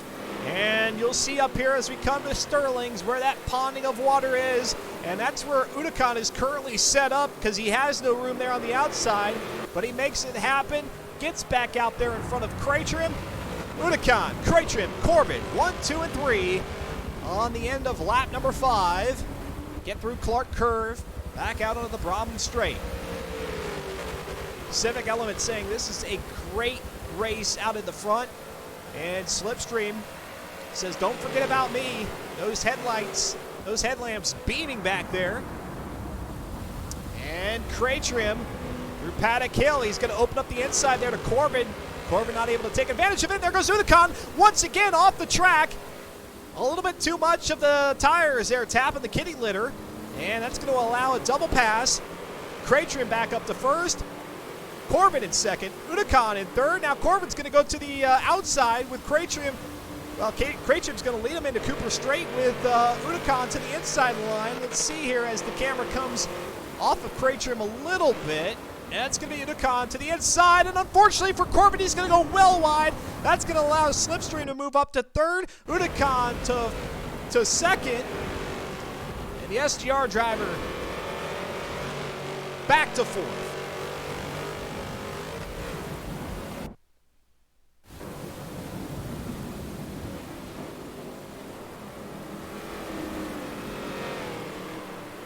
And the rain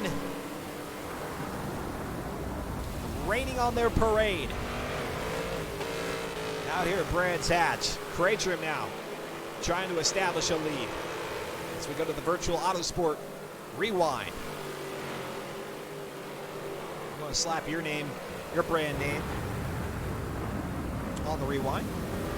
Hit me up at shadowedgemediaproductions@gmail.com. All the information down below. Twitch.tv/virtual Autosport.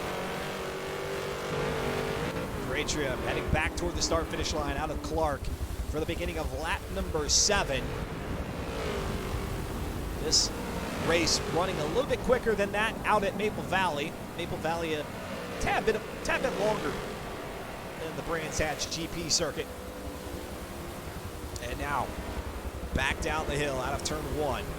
This is where Udacon has struggled time and time again. He gets a couple of wheels onto the curb and maybe then some onto that little green runoff patch that they have there, but not into the dirt.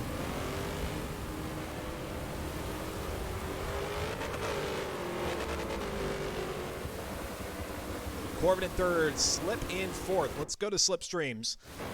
Red Hyperdrive F100, 6.2 liter V8 engine under the hood. That's the engine swap option here on the F100, so they have upgraded a bit. Doesn't take it any higher than D400. They've got, they also have some race brakes on the F100, so definitely an upgrade there. Race springs and front and rear roll bars are of the race variety. Sport weight reduction. Street chassis reinforcement, street transmission, race differential. Front and rears are 245 40s on 19-inch rims. Those are Prager Smoothies wrapped around street tires, or street tires wrapped around those Prager Smoothies. They've not upgraded the tires. And Race Arrow front to rear. And the Sterlings. Goes Corbin and Slip. Sudakan still running in second, back behind Corbin. Fifth is Audrex. IPR Wolf is in sixth. Trying to hold off DOR Hocus for right now. SGR Chaos Fox in eighth. Joe Beardy and Gotta Go Fast are 9th and 10th. And it's Slow Motion Fire and Modern Weapon in 11th and 12th. Presto's Besto in 13th. Enraged Barney is 14th. Mortismo, Corners Ghost, Fox Jason, Beer, and Gumby Greg are 15th through 19th position. They're at the back of the pack. Let's go back up to second for right now with Anna Sudakan as they come off the hairpin here at Druids, down the Graham Hill. What do you guys think? Who's going to come away with the win? Let me know there in the pit lane, the Twitch chat, as it's otherwise known. We'd love to get your thoughts, have you weigh in on this race, as we are now almost halfway through 17 laps out of Brands Hatch. Emma Sudakan, our season 33 champion, came in second there in race number 3 out at Maple Valley, so the streak has ended. The chance for a sweep here in season 34 has come to an end, but you better believe he's got his eyes set on back-to-back championships. There are only a few drivers who have accomplished that here throughout 34 seasons of the, well, I should say 33 seasons of the Forza Spec Racing Series. Budokan trying to make it happen here in season 33, season 34. From the Pontiac Solstice GXP to the F100. The F100, which he chose. Here comes Craytrim now, up to Sheen. Budokan going to get a couple of wheels up off into the grass there. Going to be very careful here. Rear wheel drive, F100. Mash that accelerator a bit too much, and it'll step out on you. Hit the Oakley Bridge, up to Clark Curve, and back out onto the Brabham Straight. The rain is falling, and it will continue to do so for the remainder of this race. Back up toward the start-finish line for the beginning of lap number 9. Let's go ahead and put our attention a little bit further toward the back. Let's go to Joe Beardy. He's got Slow Motion Fire out in front of him in 9th. Slow Motion into that puddle, which is it's not as bad as I remember it. So perhaps that puddle into Sterling not going to be as much a factor as I initially spoke of. You see the front hand lamps there. They kind of sway as the front end of the car steers the F100 over the wet racing surface, reflecting there off the asphalt downhill out of Paddock Hill Bend here on lap number 9. Shrek is calling it that Craytrim wins the race. So STR Shrek is not only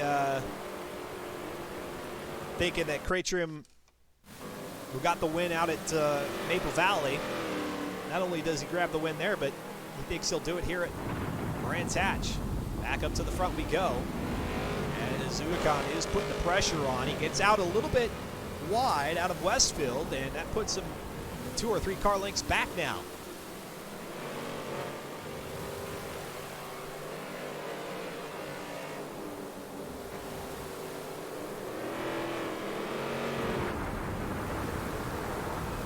More racing action to come here on Virtual Autosport. We'll have something on Forza Friday. I'm not entirely sure what's going to happen. This past Friday, we delved into Forza Horizon 4 to pick up some of that content. The Nissan Pulsar and the Peugeot Rally 205. Perhaps, depending on what happens here with Season 23, they have delayed the release of Season 23, I believe, by a day or two, as they've identified a fault with it.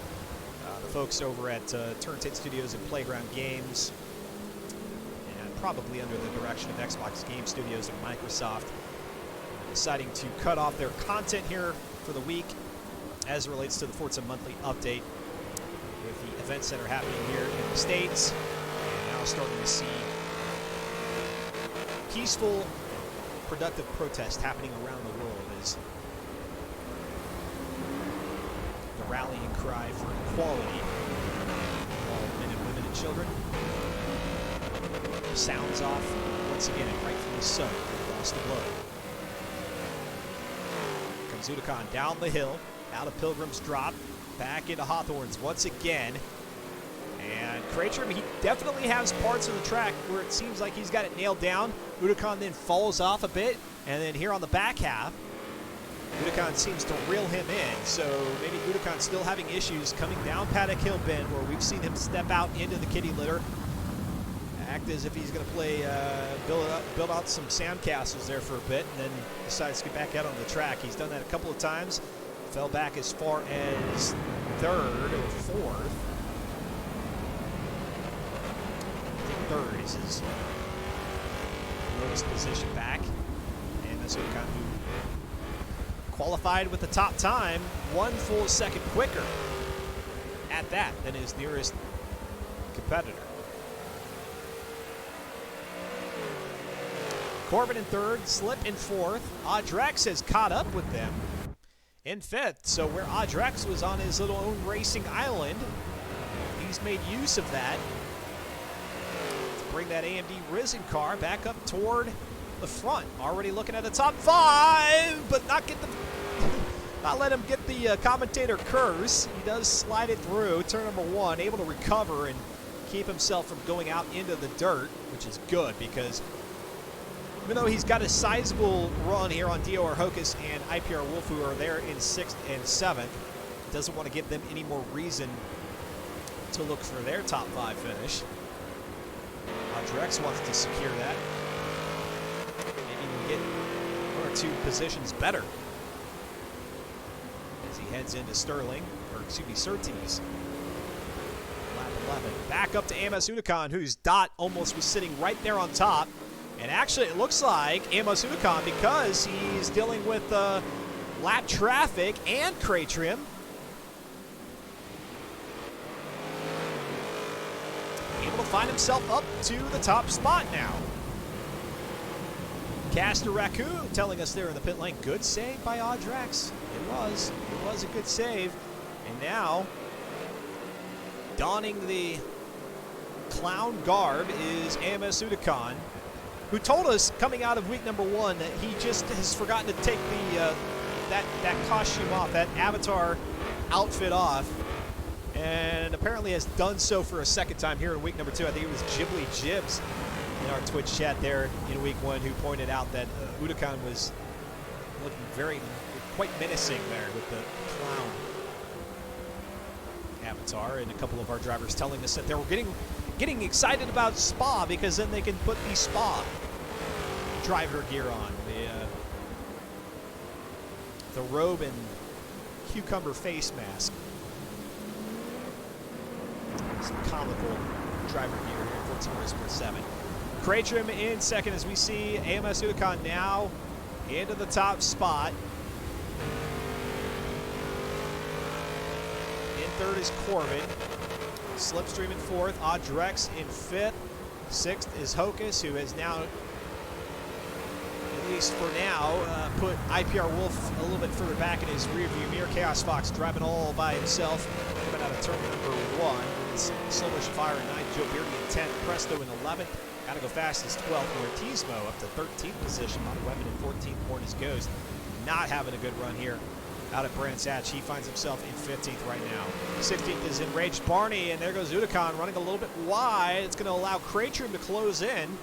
We'll continue to watch this battle here. End of lap number 12, heading into lap 13. Fox, Jason D in 17th, and Beer in 18th. And yes, our leaders here,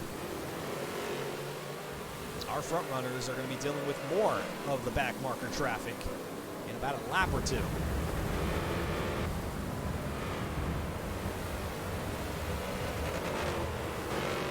I was mentioning content coming up here on the Virtual Auto Sports broadcast, not only our Forza Friday broadcast, which again is a toss-up at this point as to what's going to happen, but then on Sunday, 3050 happening here on Virtual Auto Sports, and it is an experience unlike anything you have seen before. If you think you've done everything that you can possibly do, experience any style of racing here at Forza Motorsport 7, well, I'm here to tell you, you're wrong. Check us out. Head on over to the Virtual Auto Sport Discord, click on that link, and then look for the 3050 FAQ, and prepare yourself for a racing experience unlike anything else that you've taken part in. Sunday, 11 a.m. Eastern Time is when we get that thing kicked off with the draft board. All of our drivers enter that race. They don't have a vehicle prepped because you can't possibly have one prepped. We throw a draft board onto the screen, game show style board. You tell me what number it is that you want to pull off the board, and behind that number is the car that you will run in that race. You'll have 30 minutes for tuning, testing, and qualifying. That's where the 30 part of 3050 comes into play. And then 50 is the 15-mile race that follows. You can find out which division is going to be run. We've got a poll that is up, and it's running for another 2 days over on Twitter at VRTL Autosports. The Sport Compact and Showroom Rally divisions, I believe, are the two that are up for grabs. Whichever one wins the Twitter poll is the one that will be raced on Sunday. There goes AMS Unicon once again off the track, allowing Craytrim to go ahead and scoot on past for now. AMS Unicon looking at the back bumper of Craytrim's No Coast Brewing car. Try as he might, he just cannot keep that F100 on the track. And because of the success of Craytrim, in doing so, he finds himself out in front for the beginning of lap 14. Back to the Virtual Autosport Rewind.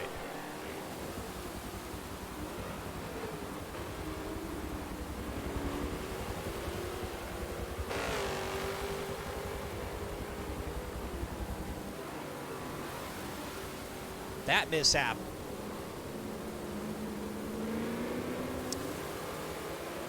They're happening at Sheen Curve, and now Craytrim makes his way cleanly around Fox Jason D, one of the back markers. AMS Unicon does the same out onto the Cooper Straight, up onto the, got a little bit of a runoff area there for you to work with. The stewards of real-world racing a lot more forgiving than the Forza race regulations are with regards to how far you can run up there. Forza race regulations turned on here in the Forza Spec Racing Series, not to assess any penalties, but so that they can get rid of those pesky tire barriers. And so where you finish physically amongst the other drivers is where you finish. They do not take into account any of those penalty points that you have, or penalty time that you may have. Granted, take advantage of the corners and cut them and abuse drivers and make them your brake heading into a corner, then you do too much of that and the drivers will call you out. You race clean, you're fine. You don't race clean, they'll give you a little bit of a slap on the wrist, maybe a warning. And do it again, they'll kick you out, but I don't think they've kicked anybody out in a good long time here in the Forza Spec Racing Series. So as long as you can race clean, you're welcome to participate. All the information, everything you need to know over at reddit.com/r/FM4. Here comes Craytrim. Up to the start-finish line, lap 15. 3 to go here in this 17-lap race. Race number 4 of season 34. After today, they will have 5 races remaining. 5 weeks worth of racing. They take your top 4, and that's your championship point total. Whoever wins gets bragging rights, and you get to pick the car for season number 35. It is a spec season, so all the drivers out here racing the exact same build for these F100s, these 1956 Ford F100s. But you can apply your own unique tune. And then there are some assists that they allow you to drive with. Get all the details over there at reddit.com/r/finform, because we have not yet had a full lobby here in season number 34. You can jump in and get on the action in the remaining 3 weeks. You won't be vying for the championship, but you can at least get acclimated with the format and then prepare for season number 35. Back behind Udakan by a pretty good distance is Slipstream in third, Audrex in fourth, Corbin is now back in fifth position, Hocus in sixth, IPR Wolf is seventh, Chaos Fox has breached the top 10 once again in eighth. Joe Beardy is ninth, Slow Motion Fire. Much better race than he had there at Maple Valley, in 10th right now. Although he's got Presto as Besto hot on his heels. 12th has got to go fast, and Mortismo in 13th. It's Borna's Ghost, Enraged Barney, Modern Weapon, Fox Jason, Gumby Greg, and Beer from 14th on back. A couple of our drivers, good lap or two, lap and a half off the pace of the lead lap traffic, but then again, that speaks to the diversity and skill that they have out here on the track. And just because you're not quick doesn't mean you can't race. Get yourself familiarized with community-based racing here in Forza Motorsport 7 in preparation of the next quote-unquote motorsport experience or motorsport title, whatever that's going to be. We may hear something sooner rather than later as we get closer and closer to the halfway point of the year and closer to the fall. Granted, if the world events that have transpired with the pandemic and such, who knows what may happen with that Xbox Series X. Phil Spencer seemed very confident that everything is still a go for the end of the year, but if that disrupts things for some of the developers, then it could be a bit of a mild, a soft launch. Comes Udakan chasing down Krejcim, and I know we've kept our camera fixated here for quite some time, but this is the best battle out on the track within the top 10, and Udakan, with his own doing, has found himself here in second position. If he were only able to keep it on the track, he would probably have a good 5, 6, maybe even 7 or 8 second lead here on Krejcim. But Krejcim, with his stellar driving and able to keep the No Coast Brewing car, the F100, in between the lines, it's bode well for him. And here comes AMS Udakan. As soon as I say that, Krejcim goes wide out of Sterling. The commentator curse is undefeated. No, it's been defeated. I've said some things that haven't come true, or said some things that were made true, and now here comes AMS Udakan, who runs a little bit wide out of Clark Curve out onto the Brabham Straight. Now he's got some lap traffic emerging from pit lane. This is where Udakan has had all kinds of troubles. There he goes up under the curbing. Okay, out of Paddock Hill Bend, now back into Druids on lap 17. The white flag flew the last time by. Can he hold on to it for one more lap?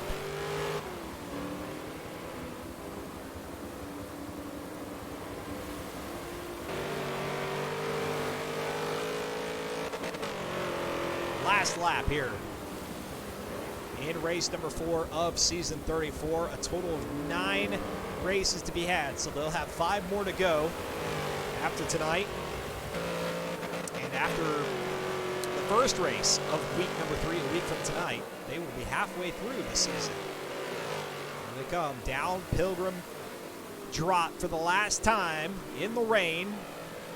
They've got one more rain race here on the schedule. It'll be out at Spa-Francorchamps. They're in Belgium.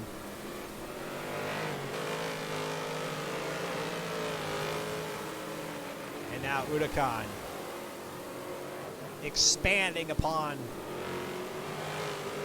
his lead here. Krejcim, he's feeling it fall out of his fingertips, although coming into Sterling's, it closes up just a little bit. But AMS Udakan okay there, as long as he can keep it on the track out of Clark Curve, he should be okay to pick up the checkers. Can he do it? Hugs the inside line toward the apex, brings it out to the outside, lines it up nicely to the Brabham Straight. And AMS Udakan, who won race number 1 in race 1 and 2 in week 1, picks up his 3rd win here in season 34 out at Brands Hatch Indy with the Deluge. Krejcim in 2nd, Slipstream will grab 3rd. Corbin's going to go across the line in fourth if he can hold off Audrex. And here the line they come, back to back. Corbin in fourth, Audrex fifth. Back behind them, it's Hocus in sixth. Hocus is he's secured that easily. IPR Wolf, same can be said for him in seventh. Same holds true for Chaos Fox. Joe Beardy in ninth. He's got Slow Motion Fire back behind him in 10th. And let's see here. If they will race it back toward the line. I think they do.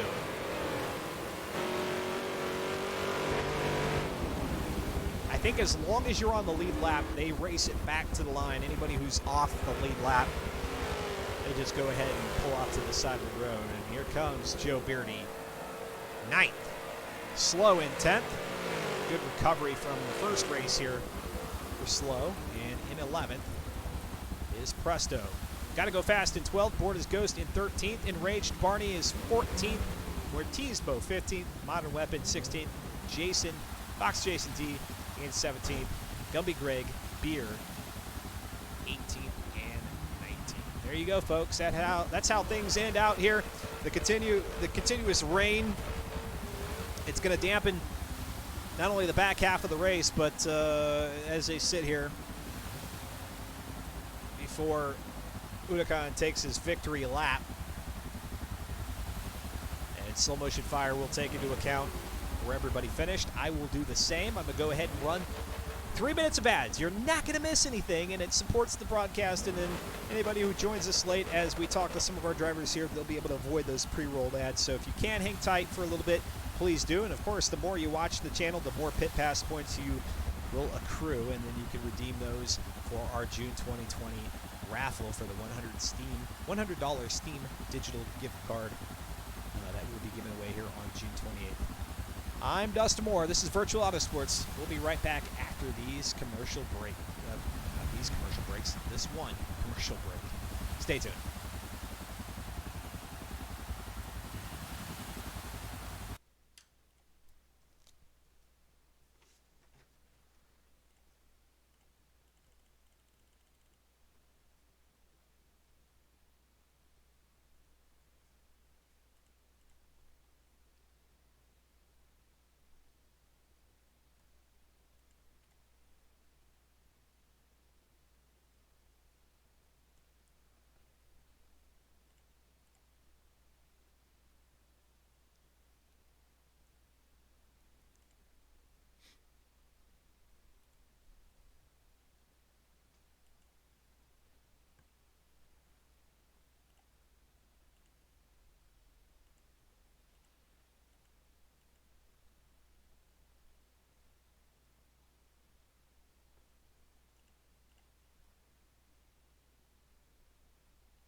STR Shrek in the pit lane, or our Twitch chat, as it's known elsewhere in the Twitch universe, saying, "Good racing, people." I choked that one so hard, says Great Dream.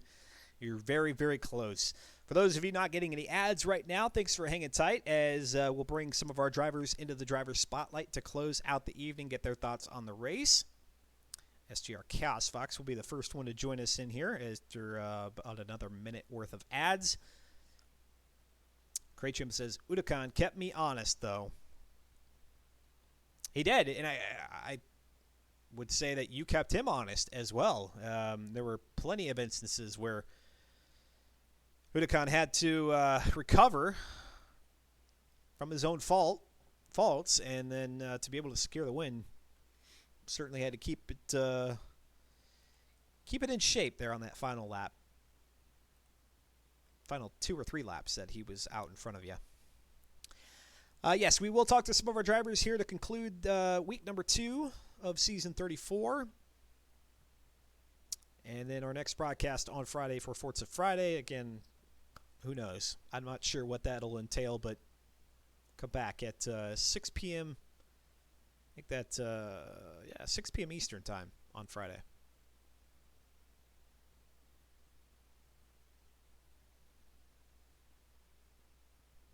Andy Drushon saying, "Yay, I actually finished." ABCs, maybe. We might do some of that.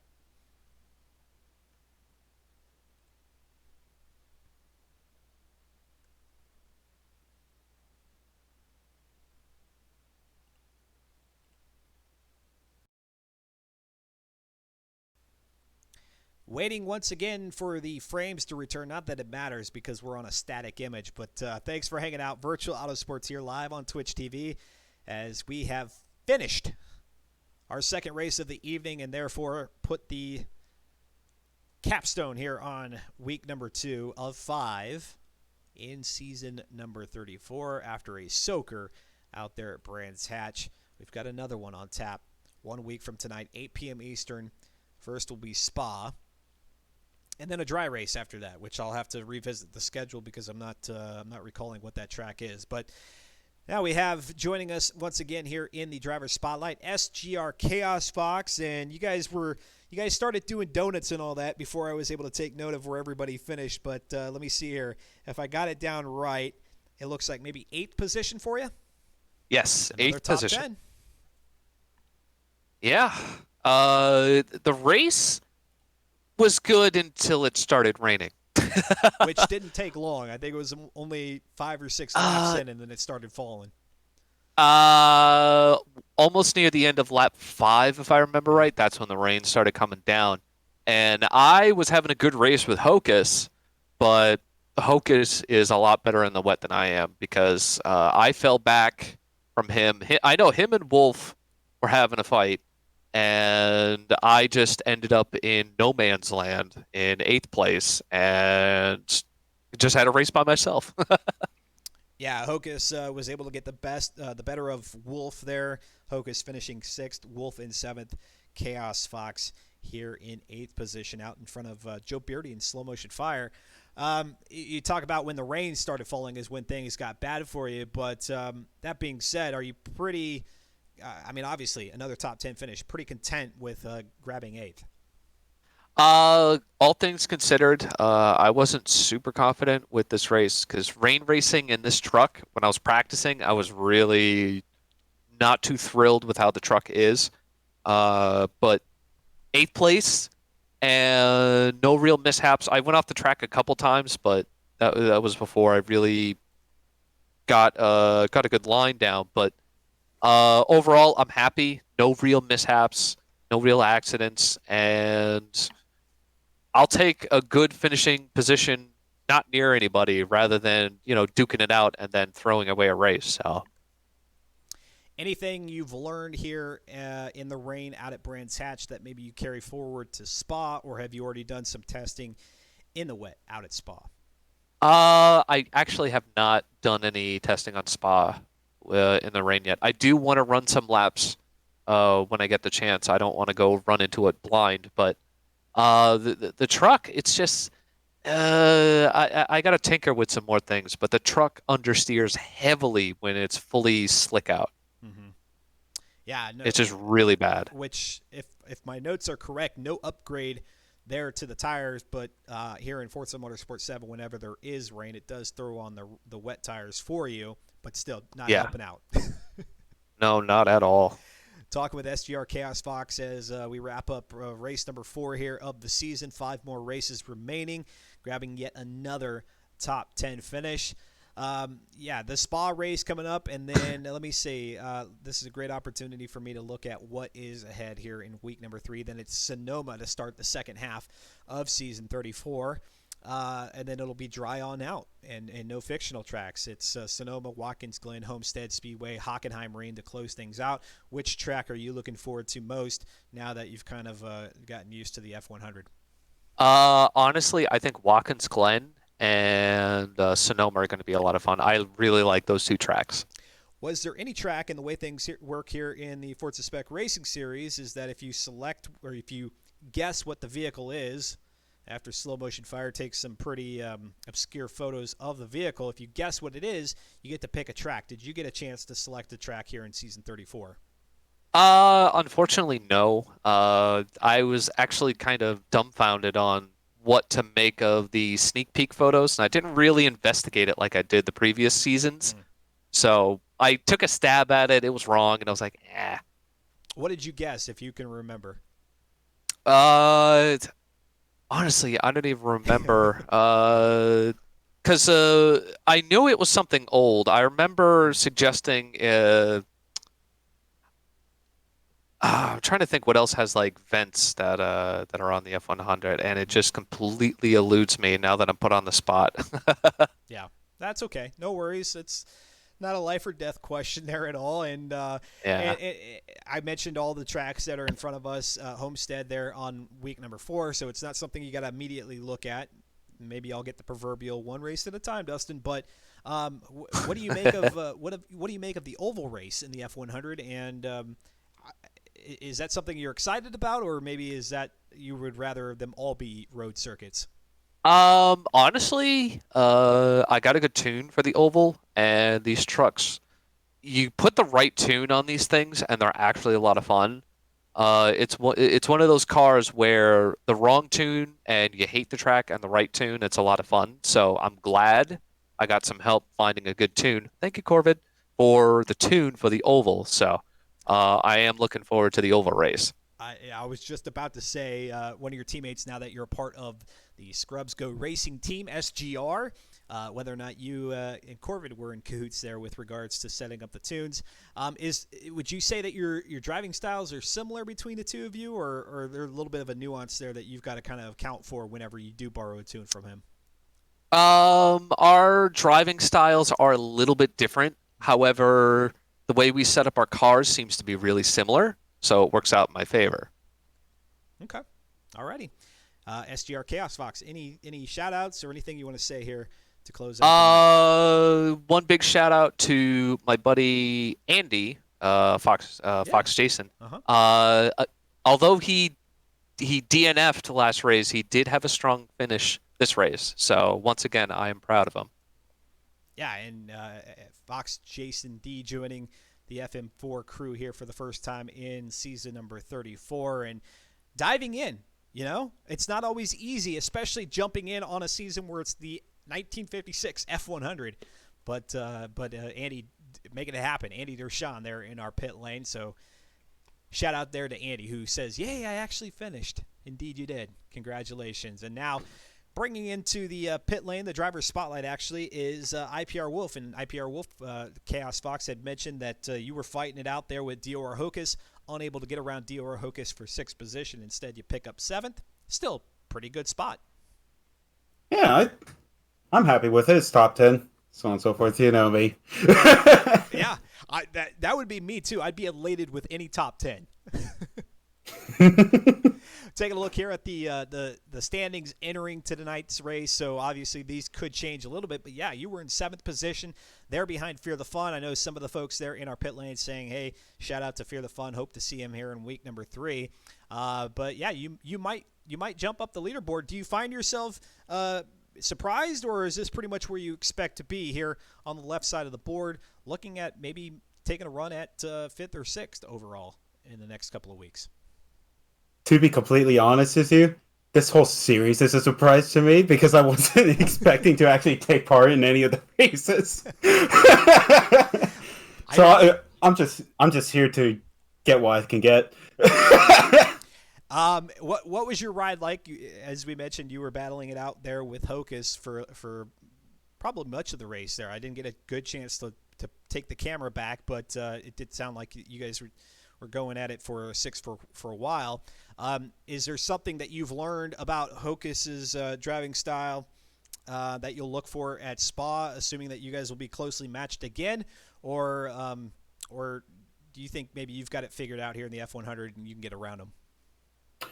I noticed a little bit that he's either through racing line or through subtle changes in tune or what have you. He is able to put the power down a bit better than I can. So we'll have to see how that carries over. Yeah, I suppose. Is there anything about Spa that worries you? Is it taking this old F100 up the hill of Eau Rouge and into Radion, and then maybe through Puhan or into the bus stop? What are you worried about going into race number 5?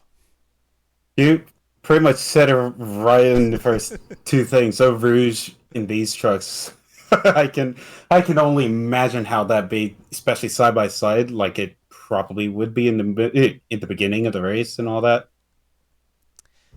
Were there any instances there at Brands Hatch, and of course this could be vastly different of an experience out at Spa? Were there any instances where you hydroplane or get the sensation of hydroplaning here in the F100, or because of its lack of power, it kind of keeps itself on the track for the most part?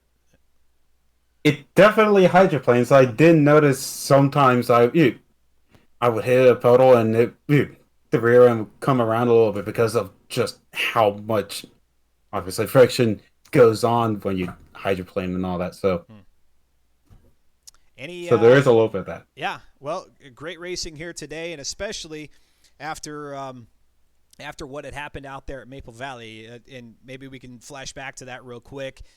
You got tangled up there as Audrex, I think it was. Or actually, no, it was you, I believe, who got tangled up in the wall, or maybe it was Audrex. If you could take us back to Maple Valley and just explain what happened there. So I took Kamikaze a bit too quickly and wasn't really paying attention. I think I smacked the wall just before it jets out into main straight that has the start grid and all that. And Audrex, I think Audrex might have done the same and ran into me, so we both ended up getting tangled up into each other. Yeah. By the way, I apologize, Audrex. Never too late to apologize, but of course, a lot of the racers here of the Forza Spec Racing Series, everybody knows that it's incidental. There's rarely an occasion where this stuff is purposeful. IPR Wolf, I don't mean to rain on your parade, but maybe week 1 will be the week that you get to keep, depending on what happens here in the next 3. Maybe week 2 is your drop week. But any last thoughts or shout outs that you want to throw out there? I mean, apart from the one that you already sent Audrex's way. Yeah, like I said, this just taking part in this series is a bit of a surprise for me. Yeah. So trying to get adjusted to it again. Mm-hmm. But shout out to Chaos Fox and Mandy, good friends. Had a decent battle for a little early on in the Brands Hatch race with Snowball there. Yeah. So. Well, not only are you kind of surprised that you're back, but we're glad to have you back. It's always a pleasure chatting with you, Wolf, and we look forward to seeing you a week from tonight for week 3. Hopefully. Fingers crossed. Fingers crossed. You just never know. Life happens, and then you're not there when you think that you might be. But we'll take whatever we can get from any of these drivers. A lot of great personalities, a lot of great skilled drivers here in the Forza Spec Racing Series. And speaking of one is Dior Hocus. Yeah, we're getting to chat with all of our drivers who were back here just beyond the top 5. Hocus, you finished here out at Brands Hatch in 6th position behind Audrex. Audrex was just kind of out there, gone. He was, I don't even know if he was in the background or out in front of you. You just kind of lost sight of him, but had a nice little battle there for 6th position with Hocus and maybe Wolf for even a little bit. Or excuse me, with Wolf and Chaos, maybe just for a little bit. Oh, we hear his phone binging. Yeah, sorry, I can't hear you in the Discord, Justin. I'm going off of the stream here. Oh, okay, gotcha. Well, I'll wait for the delay to kick in, but just tell us, what do you make of your race here at Brands Hatch?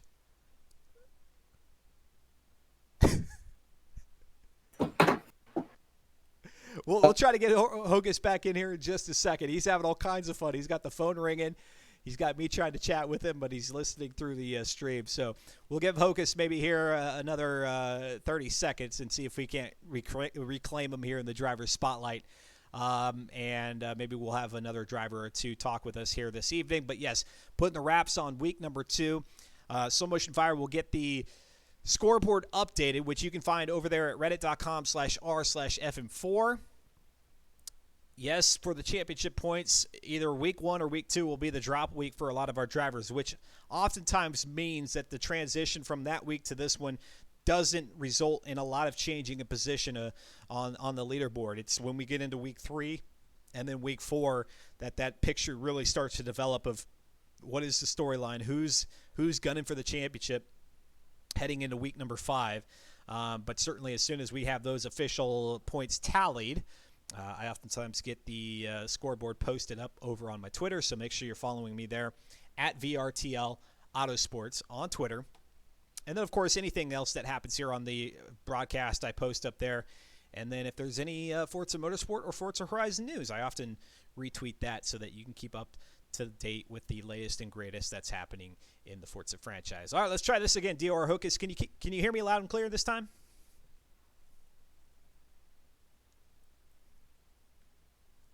Not in Discord. I can hear you on the stream. You can hear me on the stream, but not in Discord. So we'll make up for that. We'll let that delay go for a little bit. Just tell me, how are you feeling about your finish out here at Brands Hatch? Looks like you held off Wolf pretty well to grab 6th position. Chaos Fox was in there for a little bit too. Are you happy with 6th?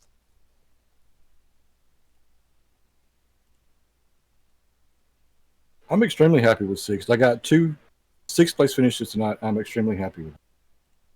And I had mentioned that Audrex, who finished 5th, he was just kind of out there and away.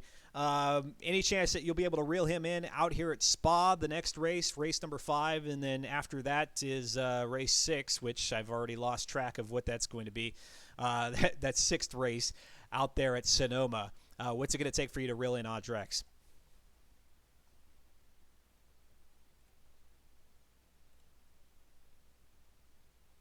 I don't know. Aldrex is really fast. I believe he's going to be faster than me this season in this truck. It's going to be interesting to see if I can catch anybody. And in between you and Audrex on the overall leaderboard entering week number 2 was Fear the Fun. Fear the Fun not out here with us this evening. Hopefully we'll see him in week 3. Anything you want to throw his way to say, hey, this is what to expect here out at Spa in the rain? What's your experience with the F100 in the wet?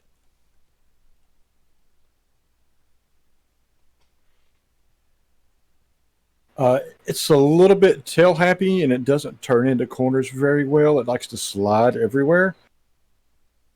But if you can get on the power early, it's nice.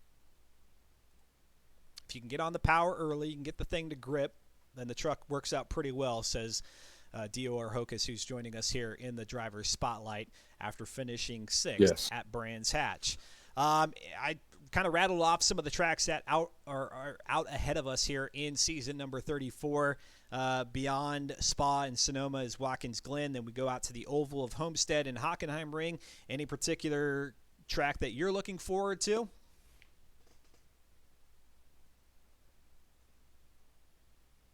Homestead, Oval Racer.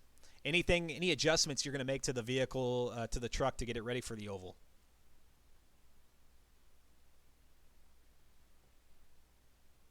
Oh yes, I put in quite a few laps, about 120 laps so far. Woo. At the Oval.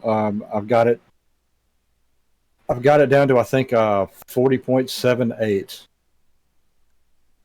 There's a man who's not scared to show his cards a little bit, telling us what time he's got right now so far on the Oval as he's making adjustments, getting ready for that race. But before that, we've got Spa and Sonoma next week for race 5 and 6. Dior Hocus, any shout-outs here this evening? And I think you're the last one, so you want to close us out here? Any thoughts or comments to anybody?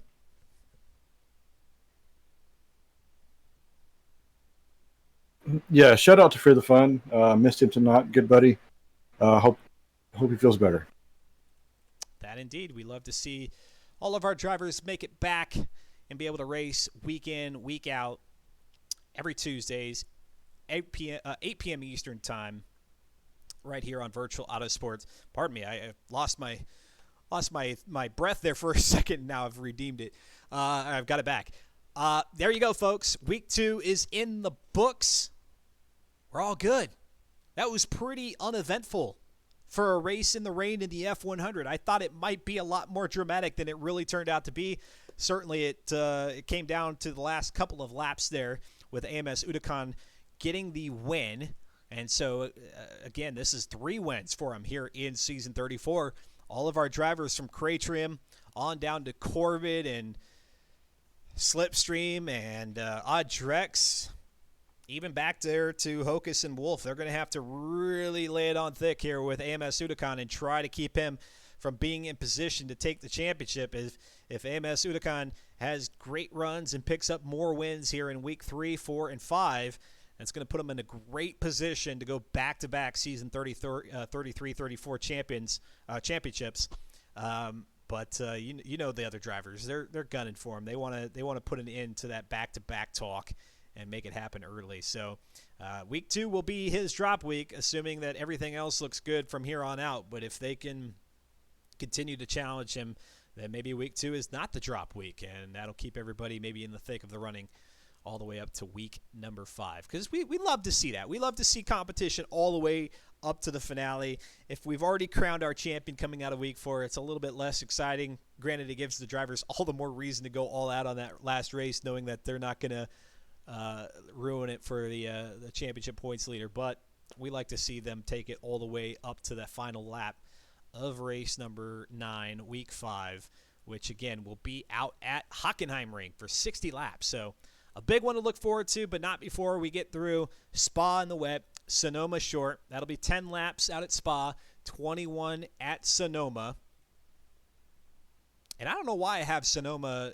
Actually, it is Sonoma short. It's Watkins Glen full that I was excited to see on the schedule. Oftentimes we get the short track out there at Watkins.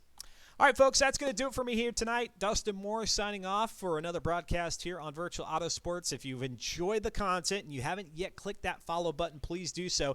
It'll get you a few extra little pit points there. And, again, you accrue 1,000 of those between now and June 28th. You gain yourself an entry, or at least you have a chance to redeem an entry into our June 28th giveaway, our June 2020 giveaway, I should say, which is a $100 Steam digital gift card thanks to those folks who subscribe either with their Twitch Prime or a monetary subscription or with Twitch donations, the bit donations. And a big shout out, big thanks to Carry Out today, coming with 6 gifted subscriptions to AMS Uticon, SVR Nemesis, STR Shrek, Civic Element, Psycho 26, and Chasmo. Man, big time. Carry Out up to 12 gifted subs here on the channel. Dude's doing stuff. And speaking of doing stuff, my connection with Twitch is doing stuff. Fortunately, I'm on a static image there, so you might not have caught it. Let's go ahead and end this stream before we have any more blackouts or disconnects. Hopefully everything will be much, much better a week from tonight, 8 p.m. Eastern time, but then more broadcasts coming on Friday, 6 p.m. Eastern for Forza Friday with Dustin Moore and the crew, and then Sunday with 3050 at 11 a.m. Eastern. We'll open up the registration for that event at 10:30 a.m. Eastern. If you want more information about all the things that are happening here on the channel, make sure you head on over to the Virtual Autosport Discord. And then again, follow me on Twitter at VRTL Autosports. Always posting the latest, greatest of what to expect, not only for the broadcast, but for the events that I host over there on those platforms. That's where you want to stay informed. If you all get any more virtual racing in, as always, keep it fun, keep it safe, keep it clean, and same applies to the real world. If you get out there, step out the door, keep yourself safe and social distance and all that, but then also pay attention to what's going on around you. Crazy world that we're living in, but all for a cause of, again, ensuring that we've got equality across all people of all races, genders, affiliations, orientations. Take care, y'all. Have a great week. We'll catch you next time. Virtual Autosports, Twitch TV.